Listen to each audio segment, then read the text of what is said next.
Hello everyone, and welcome back to Haunting Whispers. I'm aware that many of you use these videos to fall asleep. So before you drift off, I thought it would be a fun idea if each of you could leave a comment letting me know which part of the world you're listening from. Also give a like. And subscribe to the channel if you're enjoying the episodes. Okay, let's get comfortable, relax, and begin. I never wanted to take over my grandmother's doll shop, but when she passed away last summer, I was the only one left in the family. The shop had been in our name since 1957, sitting on that quiet corner of Essex Street in Salem. You know the kind. One of those old Victorian buildings with dark wood trim and windows full of antique dolls staring out at passers-by. I remember how much I hated those dolls as a kid. Their glass eyes would follow you around the room, and their painted smiles never quite looked right. But Grandma Martha loved them. She'd spend hours in her workshop, carefully crafting new dolls or restoring old ones. "Every doll has a soul," she used to say. I always thought she was being poetic. My parents never liked me visiting the shop. Mom would make excuses about why we couldn't go see Grandma Martha, even on holidays. "She's busy with her work," she'd say, or "the shop isn't a place for children." It wasn't until I inherited the place that I began to understand why. The first strange thing I noticed after inheriting the shop was the music. It was a faint tune, like a music box playing somewhere far away. At first, it would only happen in the evenings, just as the sun was setting. I'd search the whole building but never find the source. I blamed it on the old pipes or the creaky floorboards. These ancient buildings make all sorts of weird sounds. Then the whispers started. I'd be working late, cataloging inventory, or doing paperwork, and I'd hear them. Little voices, too quiet to make out the words, but definitely voices. They seemed to come from the workshop in the back, where rows of dolls sat on wooden shelves, waiting to be fixed or sold. Mrs. Chen from the tea shop next door noticed something was wrong. "You look tired," she said one morning as I was opening up. "Not sleeping well?" When I mentioned the sounds, her face went pale. She told me she remembered similar stories from when my grandmother ran the shop. "Children used to say they heard other kids crying inside," she said. "But when adults looked, they never found anyone." That should have been my first warning, but I was too busy trying to keep the business running to pay attention to old stories. One night, I was about to close up when I heard a child crying. It was clear as day, coming from upstairs where we stored the older dolls. My first thought was that some kid had sneaked in and gotten locked in. I grabbed my flashlight and headed up, calling out that everything was okay, that I was coming to help. The crying got louder as I reached the top of the stairs. The air felt thick and cold, despite it being a warm summer evening. It was coming from behind a stack of boxes filled with doll parts, heads, arms, legs, all waiting to be assembled or repaired. As I moved the boxes aside, the crying stopped suddenly. Instead, I found an old porcelain doll I'd never seen before, sitting perfectly posed on a tiny chair. It looked handmade, probably from the 1950s, with carefully painted features and real human hair, a trademark of my grandmother's work. But something about it made my skin crawl. Its dress was dirty and torn, and there were dark stains that looked unsettlingly like dried blood. I picked up the doll to examine it closer, and that's when I found the newspaper clipping tucked into its dress. It was yellowed with age, dated September 15, 1957. The headline made my blood run cold. "Local child still missing, Sarah Bennett, age 8, last seen near Essex Street." The photograph showed a little girl with the exact same hair color as the doll in my hands. My hands shaking, I started going through the shop's old records. Grandma Martha had kept meticulous notes of every doll she ever made. As I read through her journals, a horrifying pattern emerged. Every special, one-of-a-kind doll she created coincided with a missing child in Salem. There were 5 of them. 5 children who vanished between 1957 and 1962. 5 dolls with real human hair and eerily lifelike expressions. The worst part? Each doll's creation date matched perfectly with a disappearance. I found more disturbing details in her later journals. She wrote about capturing essence and preserving innocence. There were strange symbols drawn in the margins and references to ancient rituals. One entry particularly haunted me. The process is complete. Little Sarah's spirit is secured. She cries sometimes, but she'll adjust. They all do. The next few pages detailed something called the Dollmaker's Promise. According to Grandma's notes, it was an old ritual passed down through generations of doll makers. She wrote about how each doll maker in the family was chosen to preserve children who were too pure for this world. The ritual involved binding their souls to specially crafted dolls, supposedly to protect them from the cruelty of growing up. But the more I read, the more horrified I became. These weren't acts of preservation, they were imprisonments. My grandmother had stolen these children's lives, trapping them in porcelain prisons for what she believed was their own good. That night, I stayed in the shop, determined to understand what my grandmother had done. Around midnight, the whispers started again, but this time they were clearer. They were children's voices, calling out for help, for their parents, begging to be set free. The dolls began to move.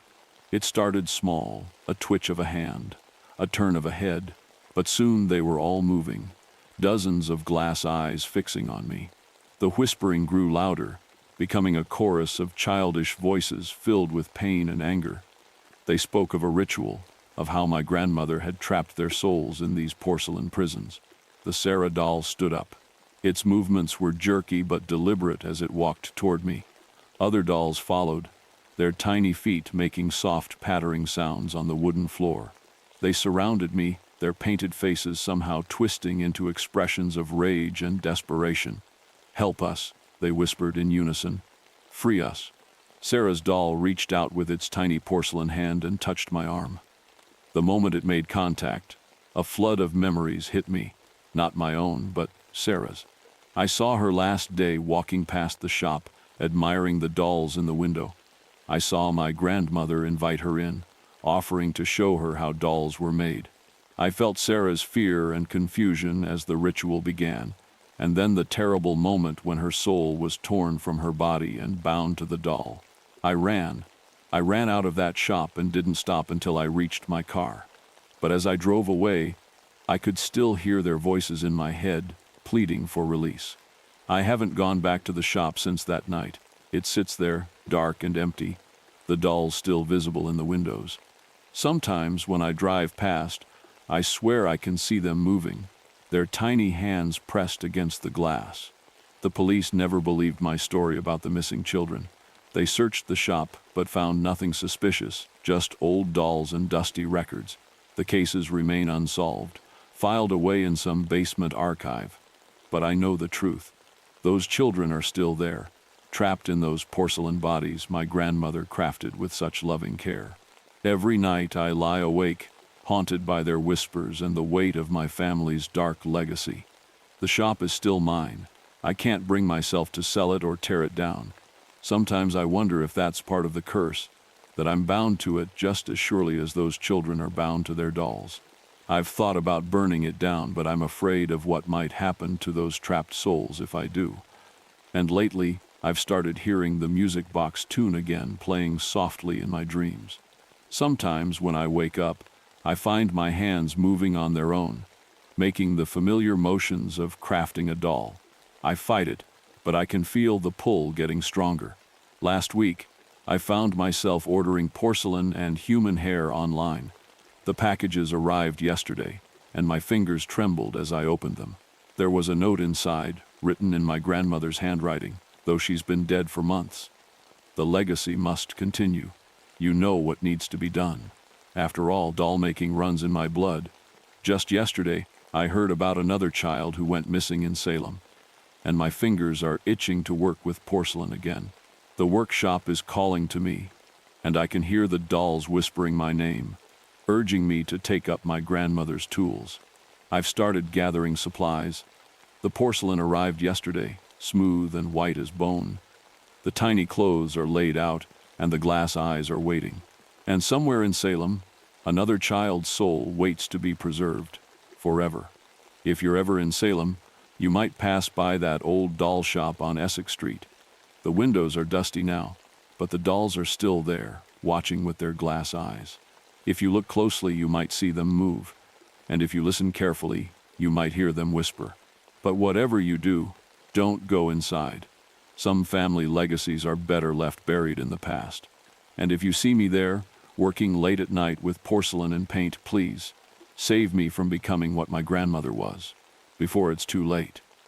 Before another child disappears into my workshop, and another doll appears in the window, its glass eyes holding secrets that should never have been kept. You think that was unsettling? The next story will leave you speechless. The clock struck 11:30 p.m. as I made my final rounds at Bedford Station. Just another quiet Thursday night in October, the kind I'd gotten used to after 30 years as station master. The wooden floorboards creaked under my feet as I walked the platform, my flashlight beam cutting through the autumn mist that always rolled in from the Hudson River this time of year. I'd done this job so long I could tell you every loose board, every flickering light, and every rusty nail in this old station. The night shift suited me fine, just me, my thermos of coffee, and the occasional late-night commuter heading back to the city. My wife Sarah used to worry about me working these hours, but she passed 5 years ago. Now the quiet was my only company. That night started like any other. I checked the signals, made sure the switches were aligned right, and settled into my office to do some paperwork. The last scheduled train wasn't due until 12:45 a.m. Just me and the ticking of that old clock on the wall that had been here longer than I had. Around midnight, I heard the distant whistle of a train. That was strange. There weren't any trains scheduled for another 45 minutes. I grabbed my logbook and stepped out onto the platform, thinking maybe there was a special service I hadn't been notified about. The sound got closer, but something was off. The whistle had a hollow quality to it, like it was echoing from somewhere far away. And the rails, they weren't vibrating like they usually do when a train approaches. I could see the headlight in the distance, cutting through the fog, but it seemed dimmer than normal, with a yellowish tinge instead of the bright white I was used to. As the train pulled into the station, my stomach dropped. It was an old model, the kind we hadn't used since I was a kid. The paint was a faded dark green, and the windows were frosted over despite the mild October night. The brass fittings were tarnished black, and the whole thing moved almost silently, just a soft whoosh of air as it came to a stop. "Hello?" I called out, but no conductor stepped out to greet me. The doors stayed closed.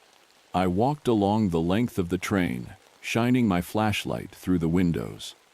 Through the frost, I could make out shapes, passengers sitting perfectly still in their seats. Something wasn't right. They weren't moving at all, not even slightly. My hand trembled as I reached for the door handle of the nearest car. It was ice cold to the touch, much colder than it should have been. The door swung open with a creak that seemed to echo forever. The smell hit me first, musty and old, like opening a trunk that had been sealed for decades. My flashlight beam revealed what I'd been afraid to see. The car was full of passengers, all dressed in clothes from another era. Men in suits with high collars, and women in long dresses with high-necked blouses. But their faces, God, their faces were gray and sunken, their eyes closed as if in sleep. But this wasn't sleep. I stumbled backward, nearly falling off the platform. That's when I noticed the date stamped on the side of the car. October 17th, 1918, the height of the Spanish flu epidemic. A piece of paper fluttered near my feet, a newspaper. I picked it up with shaking hands. The headline read, "Influenza Claims 23 on Midnight Train to Bedford." The paper crumbled to dust in my hands. The station lights began to flicker, and the fog grew thicker, swirling around my feet. I heard voices then, whispers that seemed to come from everywhere and nowhere at once. They spoke of fever, of coughs that wouldn't stop, of saying goodbye to loved ones. I ran to my office to call for help, but the phone line was dead. When I looked back out the window, the platform was transforming before my eyes. The modern lighting fixtures disappeared, replaced by old gas lamps. The vending machines vanished, and the digital display board flickered and died. The whispers grew louder, and I could hear footsteps on the platform, dozens of them, but when I looked, there was no one there. Just shadows moving in the fog, always just at the edge of my vision. I checked my watch, 12 to 45 a.m., but the hands were spinning backward, faster and faster. Through the window, I watched as the paint on the walls peeled away and then restored itself to a different color. The modern schedule board transformed into an old chalkboard with times written in careful script.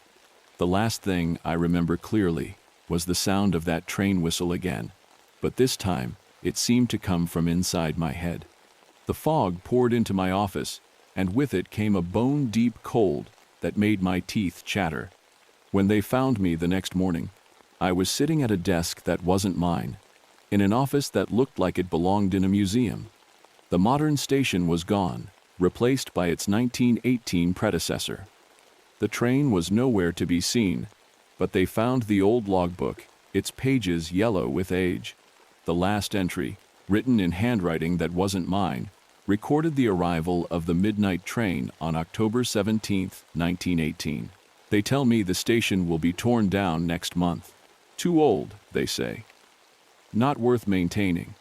But I know better. That train is still out there, somewhere in the fog of time, carrying its passengers on their final journey. Sometimes, on quiet nights, I can still hear that whistle, calling from somewhere far away.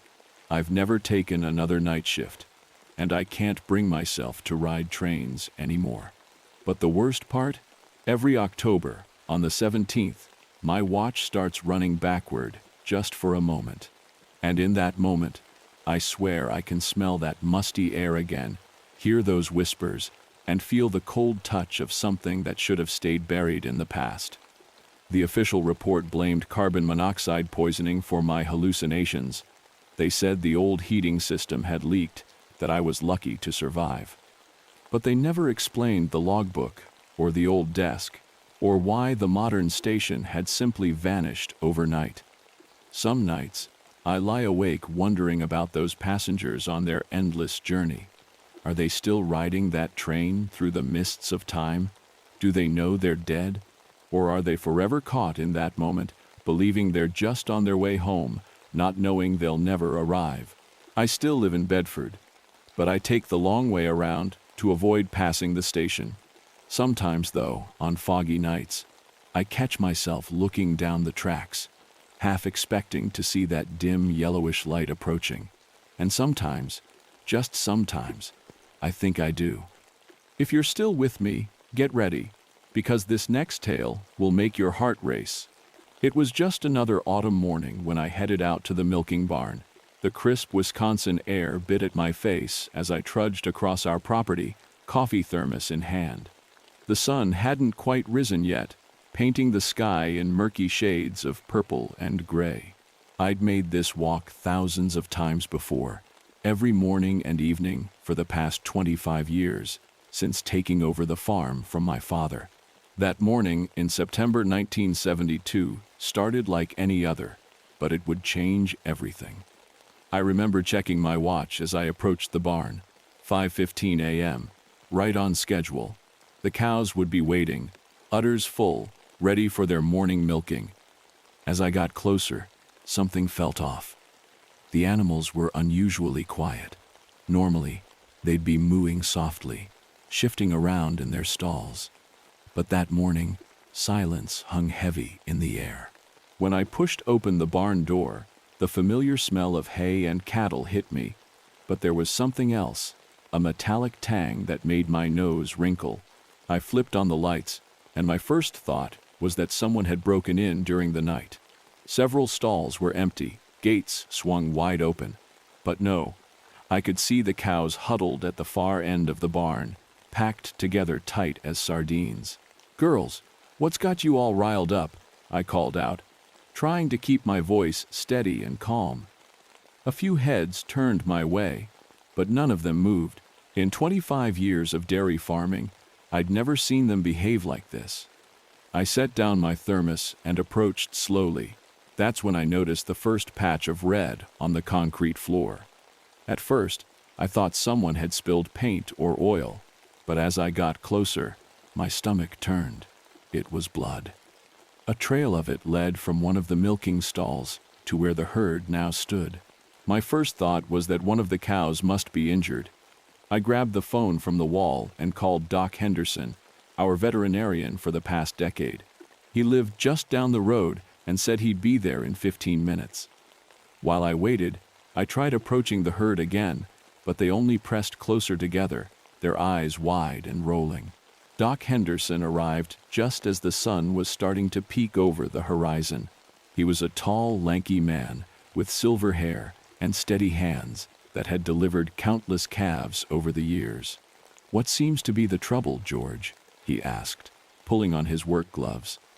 I explained the situation, showing him the blood trail. He frowned, examining the dark stains on the concrete. "Let's get a look at them," he said, moving toward the huddle of cattle. What happened next still haunts my dreams. As Doc Henderson approached, one of our oldest cows, Martha, we called her, suddenly lurched forward. Her eyes were completely black, like empty sockets, and her mouth. God help me, her mouth was full of teeth. Not cow teeth, but sharp, jagged things that had no business being there. Doc Henderson didn't even have time to scream. The next few minutes were chaos.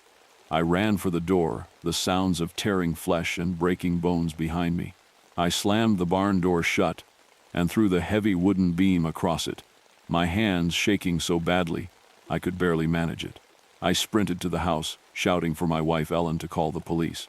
She must have heard something in my voice because she didn't ask questions, just grabbed the phone and dialed. I ran upstairs to our children's rooms, waking 15-year-old Sarah and 12-year-old Tommy. "Get in the car," I told them. Now, as we pulled out of the driveway, I could see the barn door shuddering, as if something inside was throwing itself against it. Ellen kept asking what was happening, but I couldn't find the words to explain. How could I tell her that our entire herd had turned into something impossible? The police arrived 20 minutes later, followed by animal control and more vehicles I didn't recognize. Men in dark suits started asking questions about the farm's history, about any strange events we might have noticed leading up to that morning. One of them mentioned something about the land being an ancient burial ground, but I wasn't really listening. I was watching the barn, where shadows moved behind the windows, and strange sounds echoed across the property. That was 3 months ago. The farm has been quarantined since then, surrounded by government vehicles and men with guns. They won't tell us what they found inside the barn. The blood trail I saw that morning, they tested it. It wasn't from Doc Henderson or the cows. They said it was human blood, decades old. We're living in town now, in a small rental house paid for by some government agency I'd never heard of. They had us sign papers, swear to keep quiet about what happened. But they can't stop the dreams. Every night, I see those black eyes, those impossible teeth. I hear the sounds no cow should be able to make. The worst part? Last week I drove past the farm. The barn was gone, demolished. But there in the early morning light, I swore I saw something moving across the empty field.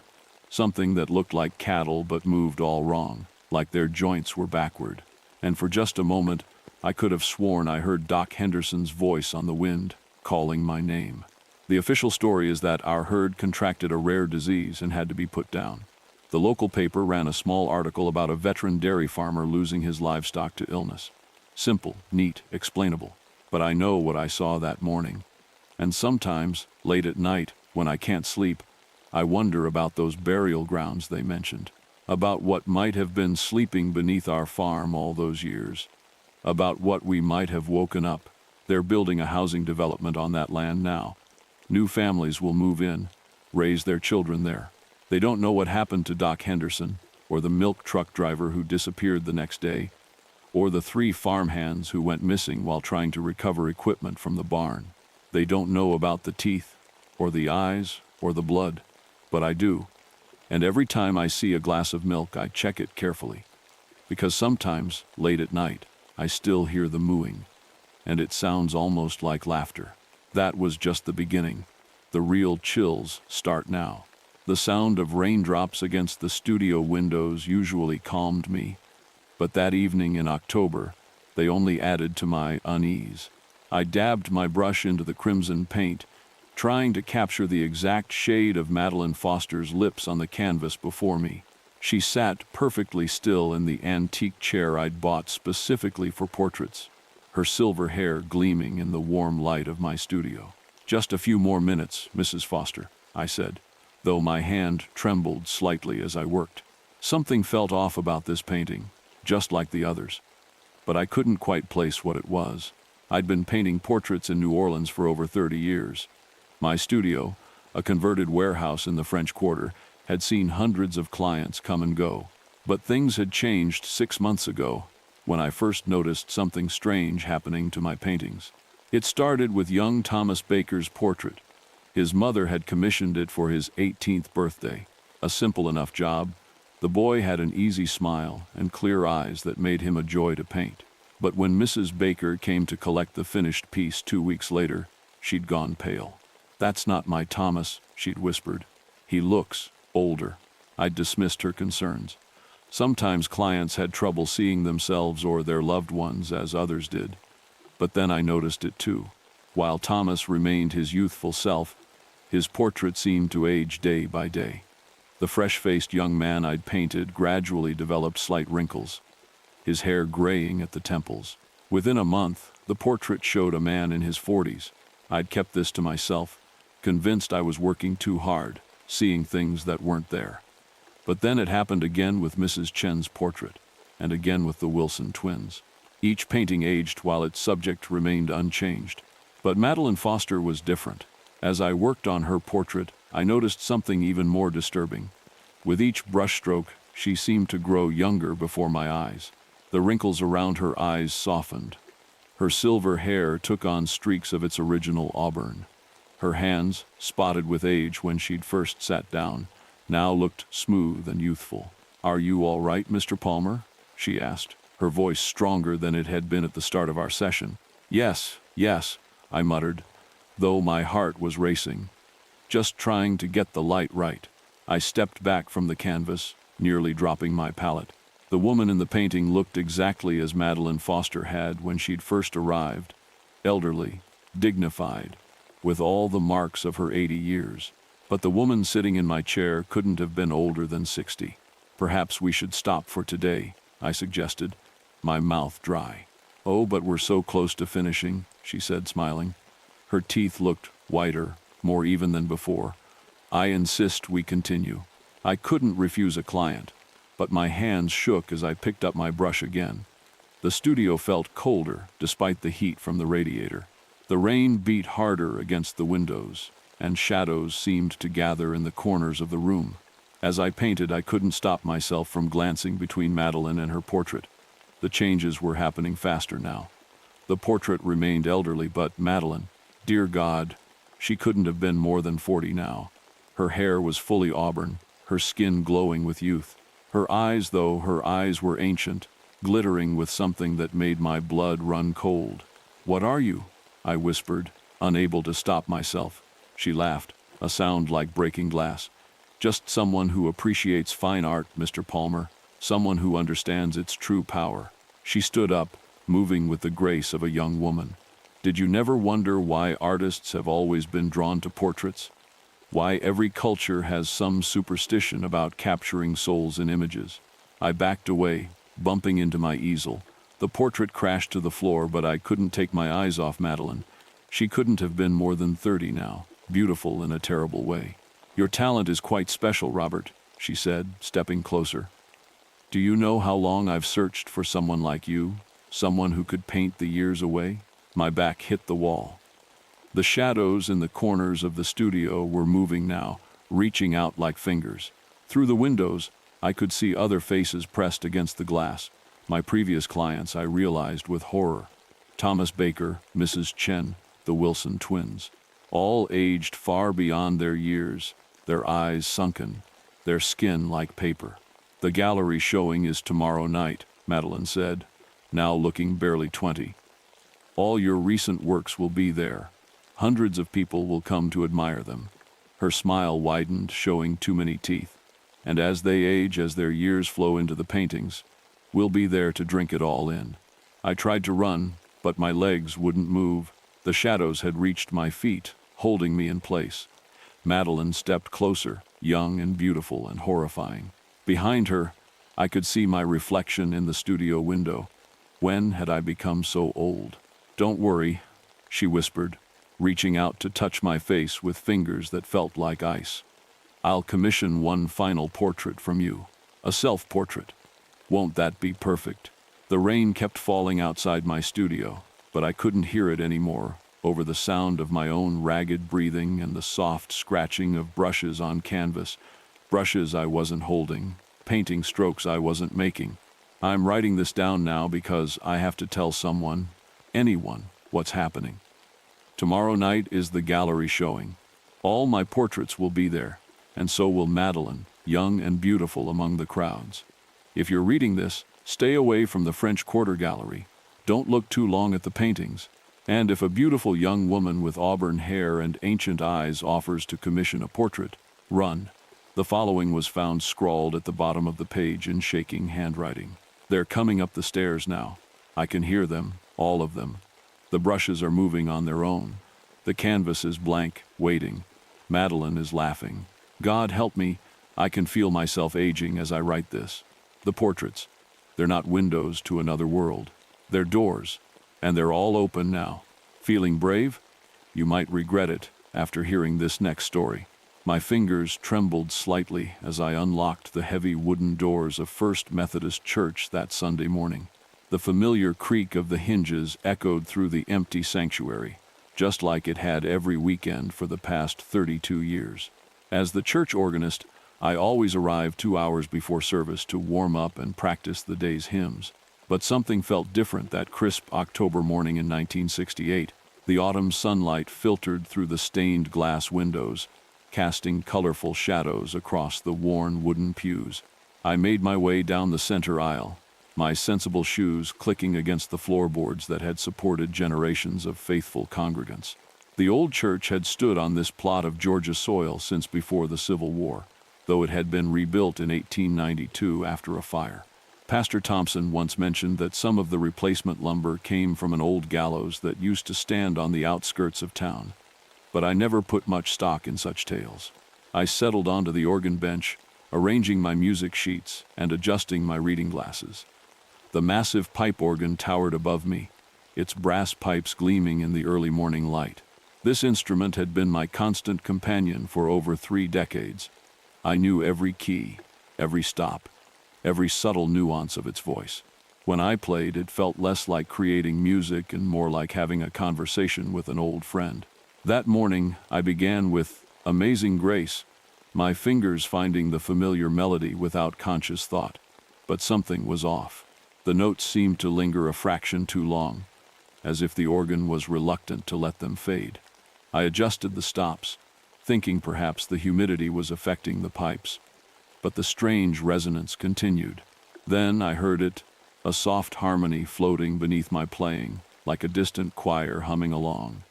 I lifted my hands from the keys, but the phantom notes continued for several seconds before fading away. My heart quickened as I sat perfectly still, straining to hear in the sudden silence. "Hello," I called out, my voice sounding thin and weak in the vast space. "Is someone there?" Only silence answered.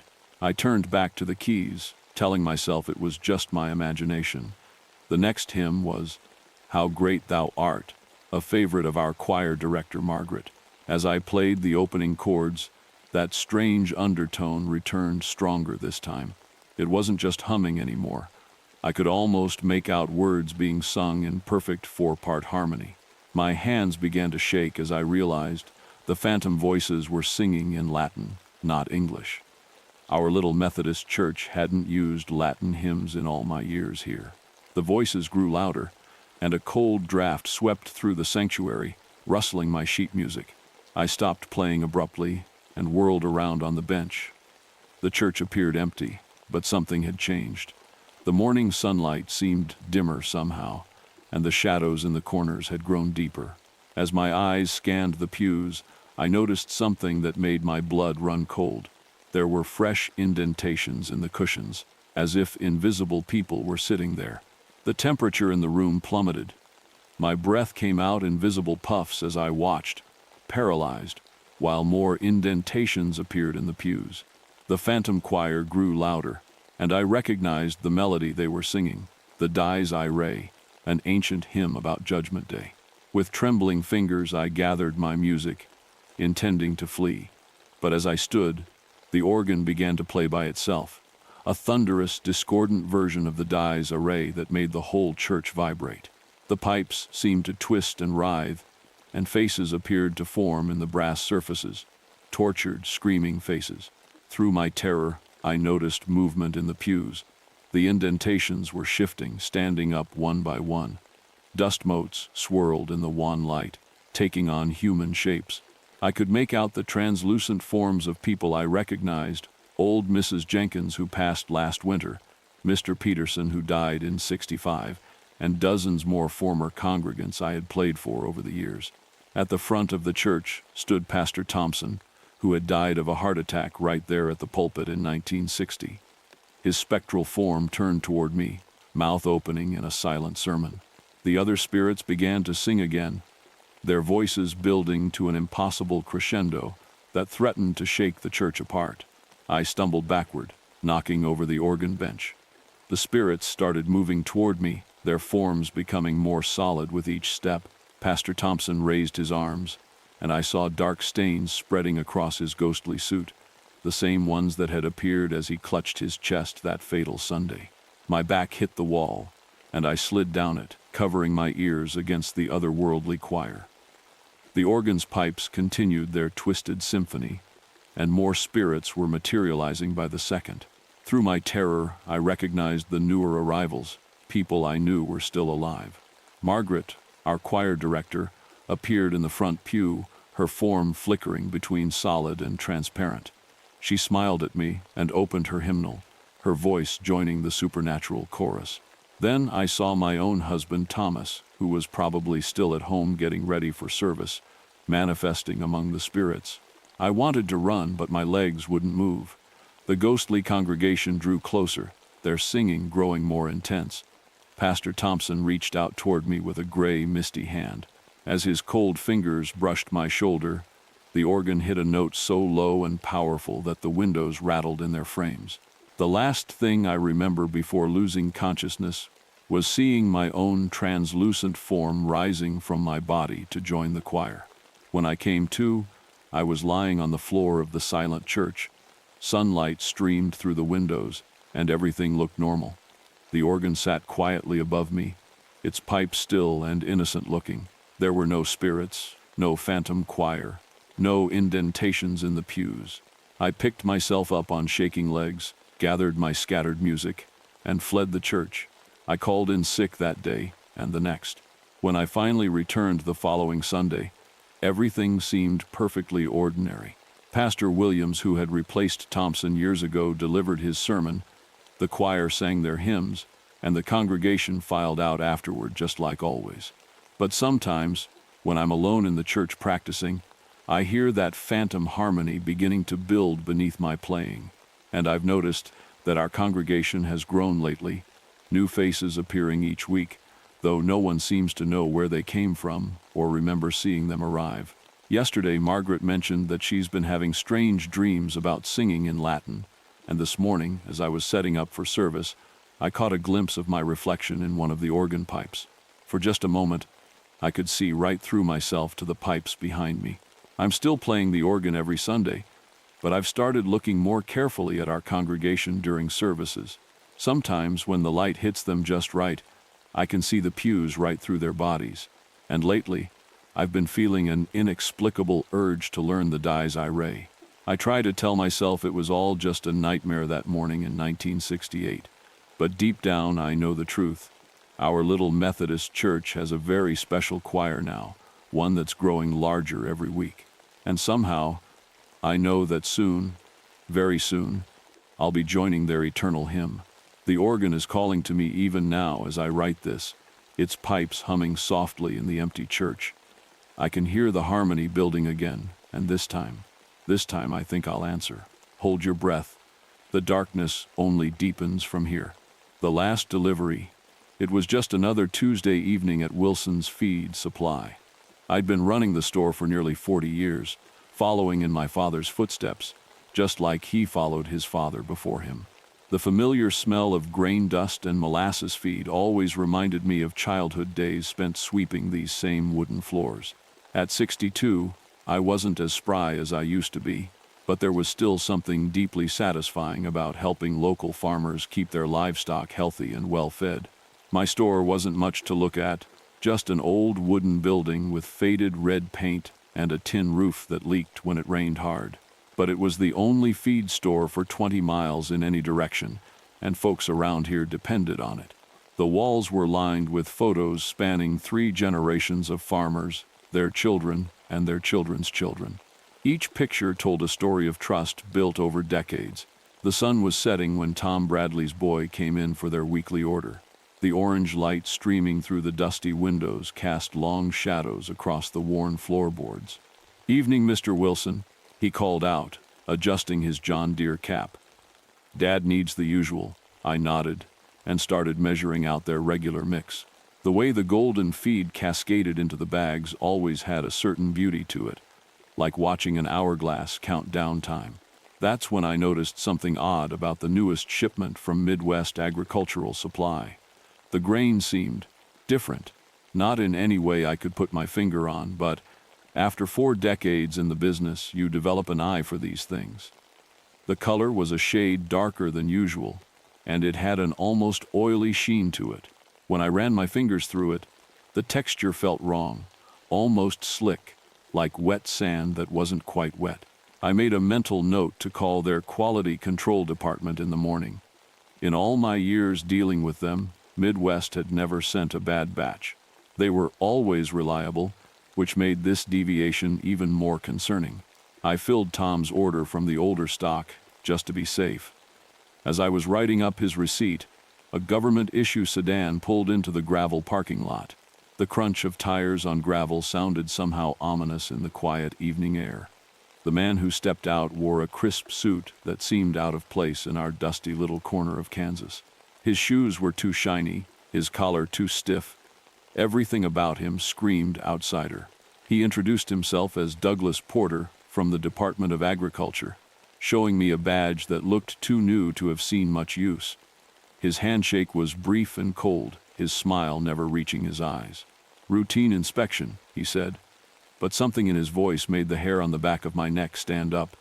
He headed straight for the new shipment, barely glancing at anything else. The way he examined the feed was odd. He wore latex gloves and used some kind of handheld device I'd never seen before. It looked more like something from a sci-fi movie than standard USDA equipment. When I tried to ask about the device, he muttered something about new protocols and turned away. He spent nearly an hour taking samples and measurements, typing notes into a tablet. Before leaving, he made a phone call from his car. I couldn't hear the words, but his expression was grim. That night, after closing up, I couldn't shake the feeling that something wasn't right.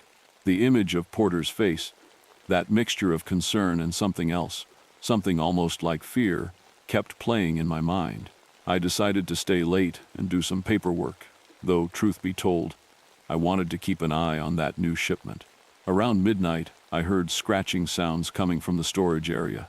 Probably rats, I thought, though we hadn't had a rodent problem in years thanks to the farm cats that roamed the property.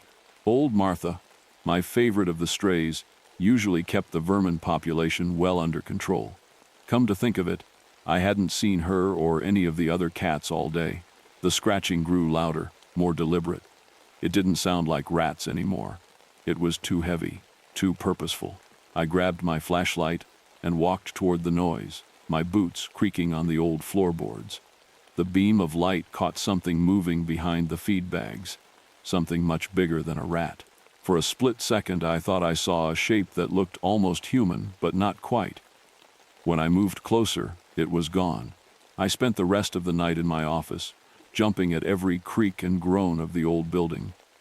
When dawn finally came, I convinced myself I'd imagined the whole thing. Lack of sleep and an overactive imagination, that's all it was. But deep down, I knew better. The next morning, Bill Henderson burst into the store just as I was opening up. I'd known Bill for 30 years. He was as steady and level-headed a farmer as they came. But now his eyes were wild, face pale as chalk, hands trembling as he gripped the counter. "Frank, you gotta come see this," he gasped. "It's my cattle. They're not right." I followed him to his farm, just a mile down the road. The morning was unusually quiet, no bird song, no distant mooing of cattle. Even the wind seemed to have died down. What I saw there still haunts my dreams. His prize Holstein herd had changed. Their bodies were twisted, bones protruding at impossible angles. Some had extra limbs sprouting from their sides. Others had skin that looked like it was melting off. And their eyes, dear God, their eyes were almost human. One of them turned to look at me, and I swear I saw recognition in those eyes. It made a sound that wasn't quite a moo, wasn't quite a scream, more like words. Malformed, garbled words. Bill wasn't the only one. Over the next few days, similar reports came in from other farms. Each one had bought feed from that new shipment. The changes started small, livestock refusing to eat, showing unusual aggression, developing strange growths. Then it got worse, much worse. The miller's pigs broke out of their pen and attacked their teenage son. They found him in time, but the doctors couldn't explain why his wounds wouldn't heal properly. The Johnsons lost their entire chicken coop in one night, not to predators, but to something that made the chickens change. They found feathers scattered across their yard, mixed with what looked like human teeth. The government inspector returned with a team in hazmat suits, but by then it was too late. The changed livestock had broken free, spreading across the county like a plague. They moved with an unnatural intelligence, working together in ways that animals shouldn't be able to. The night they surrounded the Peterson place, we could hear the screaming for miles. Local law enforcement was overwhelmed. The National Guard was called in, but they weren't prepared for what they found. How do you fight something that used to be a cow but now walks on two legs and can think like a human? I'm writing this now from my sister's house in Oklahoma. The official story is that a grain fungus caused mass hysteria and hallucinations among local farmers. They've quarantined most of Marshall County, claiming it's to prevent the spread of contaminated feed. But I know what I saw. The things that used to be animals are still out there, growing, changing, spreading. Sometimes at night, I hear distant sounds that aren't quite animal and aren't quite human. They're getting closer. Last week, I found strange tracks in my sister's vegetable garden, and the neighborhood dogs won't stop howling. The local feed store got a delivery yesterday. I recognized the Midwest agricultural supply truck. I should warn them, but who would believe me? The few times I've tried to tell this story, people look at me like I'm crazy. All I can do now is write down what happened and hope someone reads this before it's too late. If you notice anything strange about your livestock feed, any slight difference in color or texture, burn it. Burn it all. The sounds are closer tonight. Something is scratching at the basement door. It knows I'm here. Through the door, I can hear it making sounds, not growls or snarls, but words. My name. It's speaking my name. And the worst part? The voice sounds familiar. It sounds like old Martha, my favorite farm cat. But Martha never had such human-like vocal cords. Martha never knew how to work a doorknob. The handle is turning now. Think you've heard it all? This next story will change your mind. Working at Miller's Point Lighthouse wasn't my first choice. But after 30 years at sea, I needed something quieter. The position opened up suddenly when the previous keeper, Tom Henderson, disappeared without a trace. The Coast Guard found the lighthouse empty one morning, his coffee still warm on the table. They said he probably fell into the ocean during the storm the night before. I didn't think much of it then. The first few weeks were peaceful. I settled into a routine, maintaining the light, keeping logs and radio check-ins with the mainland. The solitude suited me fine. The view from the tower was breathtaking, endless ocean stretching to the horizon, waves crashing against the rocky shore below. During the day, I'd watch fishing boats pass by, sometimes giving them a wave they probably couldn't see. But something changed when winter arrived. The nights grew longer, and that's when I started noticing things that didn't quite make sense. It began with the light itself. Every lighthouse has its own signature pattern. Miller's Point flashed twice every 10 seconds. One night, while doing my rounds, I noticed the rhythm was off. Instead of the usual double flash, it pulsed with an irregular beat, like a broken heart. I checked the mechanism, but everything was working perfectly. The next night, it was back to normal. I wrote it off as fatigue playing tricks on my mind. Then came the voices. At first, they were so faint I thought it was just the wind. But they grew clearer over time. They seemed to come from the spiral staircase leading up to the lantern room. Whispers, calling out names I didn't recognize. Sometimes they sounded like cries for help, other times like conversations I couldn't quite make out. When I'd investigate, the voices would stop, leaving only the sound of waves below. One particularly stormy night, I was in the kitchen making coffee when I heard footsteps above me. Heavy, wet footsteps, like someone in waterlogged boots, moving across the lantern room floor. I grabbed my flashlight and climbed the stairs, heart pounding. The steps continued until I reached the top, then silent. The room was empty, but there were puddles of seawater on the floor, forming a trail that led nowhere. I started keeping a detailed log of these occurrences, trying to make sense of them. That's when I noticed the pattern. The strange events always intensified when ships were passing nearby. The light would flicker differently, the voices would grow louder, and sometimes I'd see shapes moving in the darkness outside, like people walking on air, 30 meters above the wave. I radioed the Coast Guard several times, but they said no distress signals had been reported in our area. Yet I could swear I heard calls for help almost every night. The worst part was that the ships I saw passing in the darkness, they never showed up in any official logs. According to the Maritime Authority, no vessels had passed through our waters on those nights. The turning point came when I started researching the lighthouse's history.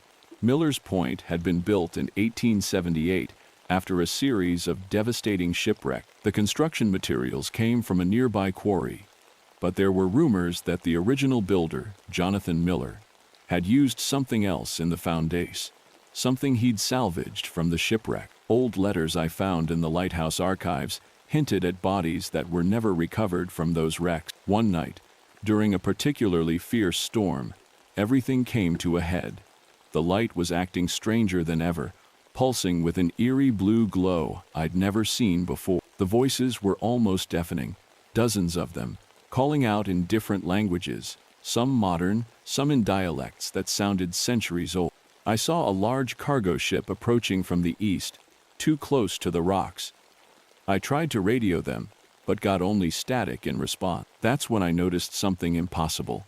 There were people in the water, hundreds of them, floating in the air around the lighthouse. Their clothes belonged to different eras, sailors in modern uniforms, fishermen in old-fashioned gear, passengers in clothing from every decade going back to the 1800s. They were all reaching toward the light, their faces a mixture of hope and desperation. The cargo ship's horn blasted through the night, and I watched in horror as it turned sharply, heading straight for the rock. I ran to the radio again, screaming warnings, but the static only grew louder.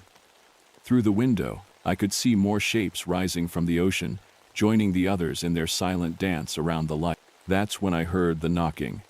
Not from above this time, but from the foundation of the lighthouse itself. Slow, deliberate knocks that seemed to echo up through the stone wall. Looking down through the tower's center, I saw something that made my blood run cold. The floor of the basement was moving. The stones themselves were shifting, and in the gaps between them, I caught glimpses of pale things that looked disturbingly like human bone. I fled the lighthouse that night, left everything behind, and didn't stop until I reached the mainland. I submitted my resignation the next day. They found someone else to take the position, of course. The lighthouse is still operating today. But here's the thing that keeps me awake at night. I've been tracking maritime records ever since. Ships still pass by Miller's Point. They show up on radar, radio in their positions, and then some of them just disappear. Not many, 1 or 2 a year, usually during the worst storm. The official reports always blame rough seas, mechanical failures, human error. Standard explanation, but I know better. I've seen what that light really does. It's not warning ships away from the rocks. It's calling to something else. Something that lives in the spaces between the waves, in the deep waters where the lost ships lie. Something that's hungry for more than just soul. The Coast Guard investigated again last month when another keeper vanished. They found the lighthouse empty, a half-eaten sandwich on the kitchen table, the logbook open to an unfinished entry. The official report suggested he had an accident during the storm that night, but I know what really happened. The same thing that happened to Tom Henderson and probably every keeper before him who got too close to the truth. The same thing that almost happened to me. Sometimes, on clear nights, I drive out to the coast and look at Miller's Point Lighthouse from a safe distance. The light still flashes its regular pattern, 2 bright beams every 10 seconds. But if you watch long enough, you might notice something odd. Every so often, between the regular flashes, there's another kind of light. Something darker, something that doesn't quite belong. And if you listen carefully, above the sound of the waves, you might hear voices calling from the tower. They're calling your name now, asking you to come closer, to climb the spiral stairs, to see what's waiting in the lantern. But whatever you do, don't answer. Don't even look too long at the light. Because Miller's Point Lighthouse isn't just a beacon anymore. It's a doorway. And some doors, once opened, can never be closed again. I've never told this story before, and I probably shouldn't be telling it now, but I've been getting these letters lately. Letters with no return address, written in handwriting I recognize from the old lighthouse law. They're asking me to come back, saying they need an experienced keeper at Miller's Point. Saying things about how the light misses me, how it calls for me in the night. I burn these letters as soon as they arrive, but each time, before I do, I notice something that makes my hands shake. Tiny grains of sand falling from the envelope, sand mixed with fragments of what looks suspiciously like crushed bone. And lately, even here, hundreds of miles from the coast, I've started hearing whispers in the night. They sound like the ocean. They sound like home. They sound like Miller's Point, calling me back to finish my But I won't go. I can't go.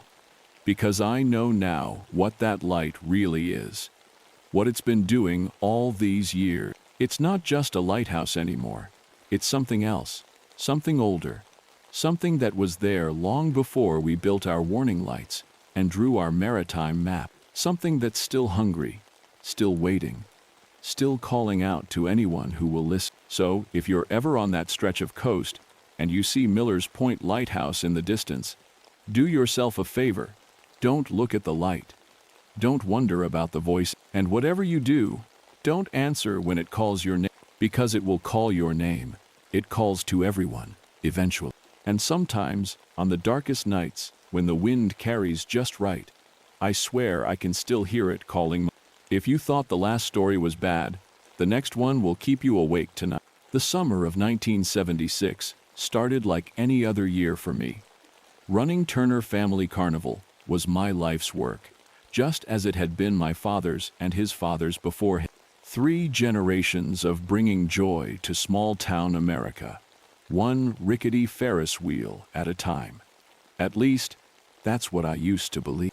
We just pulled into Oak Ridge, Alabama, another sleepy town where cornfields stretched as far as the eye could see. The air was thick with humidity, making setup even more grueling than usual. But something felt different this time. Maybe it was the way the evening shadows seemed to linger longer than they should, or how the carousel horse's eyes appeared to follow us during assembly. I remember Mike, our new maintenance guy, commenting on how the rides seemed to start up smoother than usual. Like they're eager to run, he'd said with a nervous laugh. I should have paid more attention to that comment. The first few nights went exactly as planned. Kids dragged their parents from ride to ride, cotton candy stained happy faces, and the sound of laughter, mixed with carnival music filled the air. But then I started noticing things, small things at first. The tilt-a-whirl would keep spinning for several seconds after the power was cut. The carousel music played even when the breaker was off. And the kids. Some of them came off the rides looking different, pale, tired, like something had drained the life right out of them. I tried to convince myself it was just the summer heat. Kids get tired at carnivals all the time, right? But then the letters started arriving at my tray. Old yellowed envelopes with no return address, containing newspaper clippings from the 1890s. Stories about missing children, all from towns where my grandfather's carnival had stopped. Mike was the first adult to notice something was seriously wrong. He'd been doing late-night maintenance on the Ferris wheel when he called me on the radio, voice shaking. "Miss Turner, something ain't right with these machines. They're humming, sir, but not like motors, like they're breathing." I rushed to the Ferris wheel, but by the time I got there, Mike was gone, just vanished, leaving his toolbox open on the platform.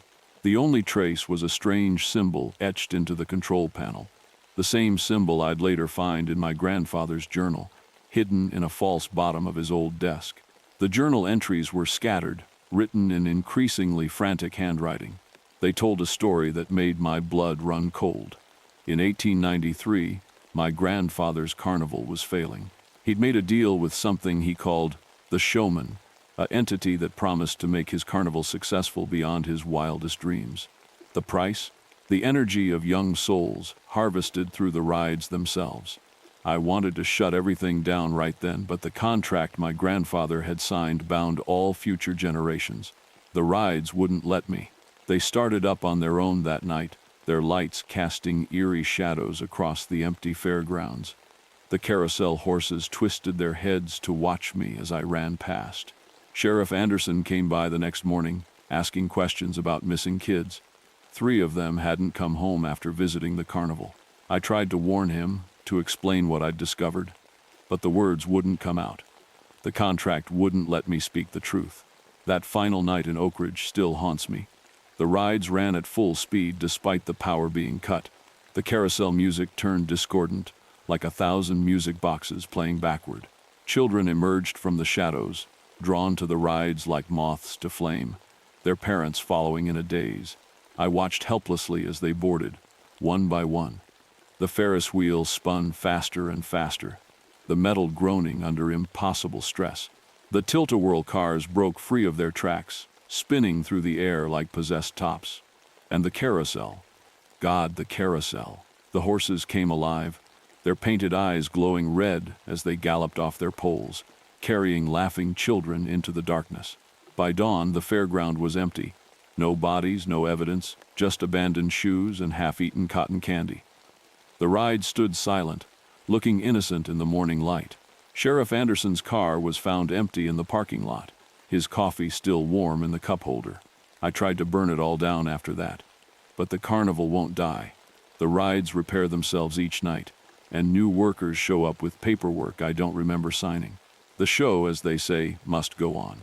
These days, I just drive the trucks from town to town, watching history repeat itself. Sometimes, on quiet nights, I hear children laughing beneath the mechanical hum of the rides. And sometimes, when I look at the reflection in my trailer window, I swear I see my grandfather standing behind me, his face twisted in an apologetic smile, the showman's shadow looming over his shoulder. I'm writing this now because I know my time is almost up. The carnival needs new management, and I've run out of options. So let this serve as a warning. If you see the Turner family carnival rolling into your town, keep your children close. Those bright lights and cheerful music hide something hungry, something that's been feeding for over a century. And if you hear the carousel music playing after midnight, don't look back. Just run. Run as far as you can and pray it doesn't follow. Because in this carnival, every ticket is one way, and the price of admission is higher than anyone could imagine. Some fears fade with the light, but not this next story. The bell above my shop door chimed at exactly 4:47 p.m. I remember the time precisely because I'd been watching the old grandfather clock, counting down the minutes until closing. Running a small alterations shop in downtown Philadelphia wasn't exactly glamorous, but it paid the bills and gave me purpose since Robert passed. 43 years of marriage, and now here I was, spending my evenings hemming dresses and taking in waistlines. The woman who entered looked like any other customer, mid-20s, clutching a garment bag from one of those fancy boutiques on Walnut Street. But something about her made my fingers stop mid-stitch. Maybe it was how pale her skin looked against her dark hair, or how her eyes seemed to catch the late afternoon light in an unusual way. "Mrs. Phillips?" Her voice was soft, almost apologetic. "I heard you're the best seamstress in the city." I set aside the bridesmaid's dress I'd been working on. "Just Margaret these days, dear. What can I help you with?" She laid her garment bag across my cutting table with trembling hands. "It's my wedding dress. The boutique recommended you for alterations." As she unzipped the bag, I caught a whiff of something odd, not mothballs exactly, but old. The kind of old that brings to mind sealed attics and forgotten trunks. The dress she pulled out took my breath away. Ivory silk, yellowed with age but still beautiful, with delicate beadwork I hadn't seen since my grandmother's day. "Family heirloom?" I asked, running my fingers along the seams. "Yes," she smiled, but it didn't reach her eyes. "Civil War era. My great-great-grandmother's." As I helped her into the dress, I noticed the stitching, tiny, perfectly even hand stitches that spoke of countless hours of work. But there was something else, something that made my skin prickle. Near the hem, almost hidden in the elaborate embroidery, was a series of dark marks that looked almost like— I shook my head. "Trick of the light, surely." "The hem needs to come up about 2 inches," she said, smoothing the fabric, "and it's a bit loose in the waist." I nodded, reaching for my pincushion. But when I touched the fabric again, something strange happened. The room seemed to grow colder, and for a moment, just a moment, I could have sworn I saw faces reflected in my mirror. Dozens of them, young women in wedding dresses, their eyes dark and hollow. I blinked and they were gone. Just wedding day jitters, I told myself. I'd been working too hard lately. Over the next few weeks, more brides came. Each brought dresses needing alterations, and each time I touched their gowns, I saw things, terrible things. A car accident on a rainy night, a fall down steep stairs, a gas leak in a new apartment, each vision more vivid than the last. I tried to warn them, in my way, suggested different dates for their weddings, recommended they take different routes to the ceremony. Some listened, most didn't. Then came the debutante season, young girls in white dresses, their mothers proud and beaming.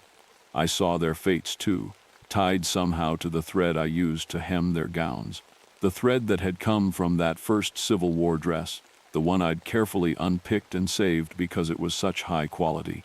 I should have known better, should have recognized the darkness woven into each strand. It all came to a head at the winter fashion show. 23 dresses, each one I'd altered, each one containing that cursed thread. I sat in the audience, my hands clenched in my lap, as the models walked the runway. The lights flickered, once, twice. Then darkness fell. When the emergency lights came on, the screaming began. I still run my shop, still take in dresses for alteration, but I'm more careful now about the thread I use, and sometimes, late at night when I'm cleaning up, I hear them, whispers from the scraps basket, the rustle of silk and taffeta, the soft sound of phantom feet walking down an endless aisle. They say every wedding dress tells a story, but some stories are better left untold. Yesterday, a young woman came in with another Civil War-era dress, its ivory silk darkened with age. Said she found it in an antique shop in Gettysburg. As I examined the stitching, I saw the same marks I'd seen before, and my blood ran cold. The bell above my door hasn't chimed since then, but I know it will. They always come back, these dresses with their dark histories and darker futures. And I'll be here, waiting with my needle and thread, wondering which stories will end and which will begin. Because that's what we do, us seamstresses. We mend what's broken, we alter what doesn't fit, And sometimes, just sometimes, we weave fate itself into the very fabric of their lives. The grandfather clock strikes 5 now, another day ending. But in the mirror behind me, I see them gathering, the brides, the debutantes, the shop girls, their faces pale, their dresses perfect, waiting for me to join their eternal fashion show. I pick up my scissors, the metal cold against my skin. There's one more dress to alter before closing time, one more story to tell. The thread gleams in the fading light, dark as old blood, strong as death itself. And somewhere, a wedding bell tolls. What's worse than nightmares? The reality in this next story. It was just another summer afternoon when I first noticed something odd about Eddie, our local ice cream vendor. I'd been working at the Maple Grove Town Library for over 20 years, and Eddie's white and blue truck had been a fixture in our community for even longer. His gentle smile and silver hair made him look like everyone's favorite grandfather, and the musical chime of his truck brought kids running from blocks away. That day in June, I was organizing books in the children's section when little Tommy Peters came bouncing in, chocolate ice cream dripping down his chin. His mother, Sarah, was trying to wipe his face with a tissue, but Tommy kept squirming away, his eyes wide with excitement. "Miss Anderson, Miss Anderson," he called out to me. "Mr. Eddie's ice cream made me see my grandpa." I smiled, thinking it was just a child's imagination running wild. "Did it now, Tommy?" "Yeah, when I took the first bite, I saw Grandpa Joe in his garden, just like Mom showed me in the photos. He died before I was born, but I saw him." Tommy's voice was filled with wonder. Sarah gave me an apologetic look. "He's been talking about this since we left the ice cream truck. I think he's just excited about the new flavor Eddie's selling, Memory Lane chocolate or something like that."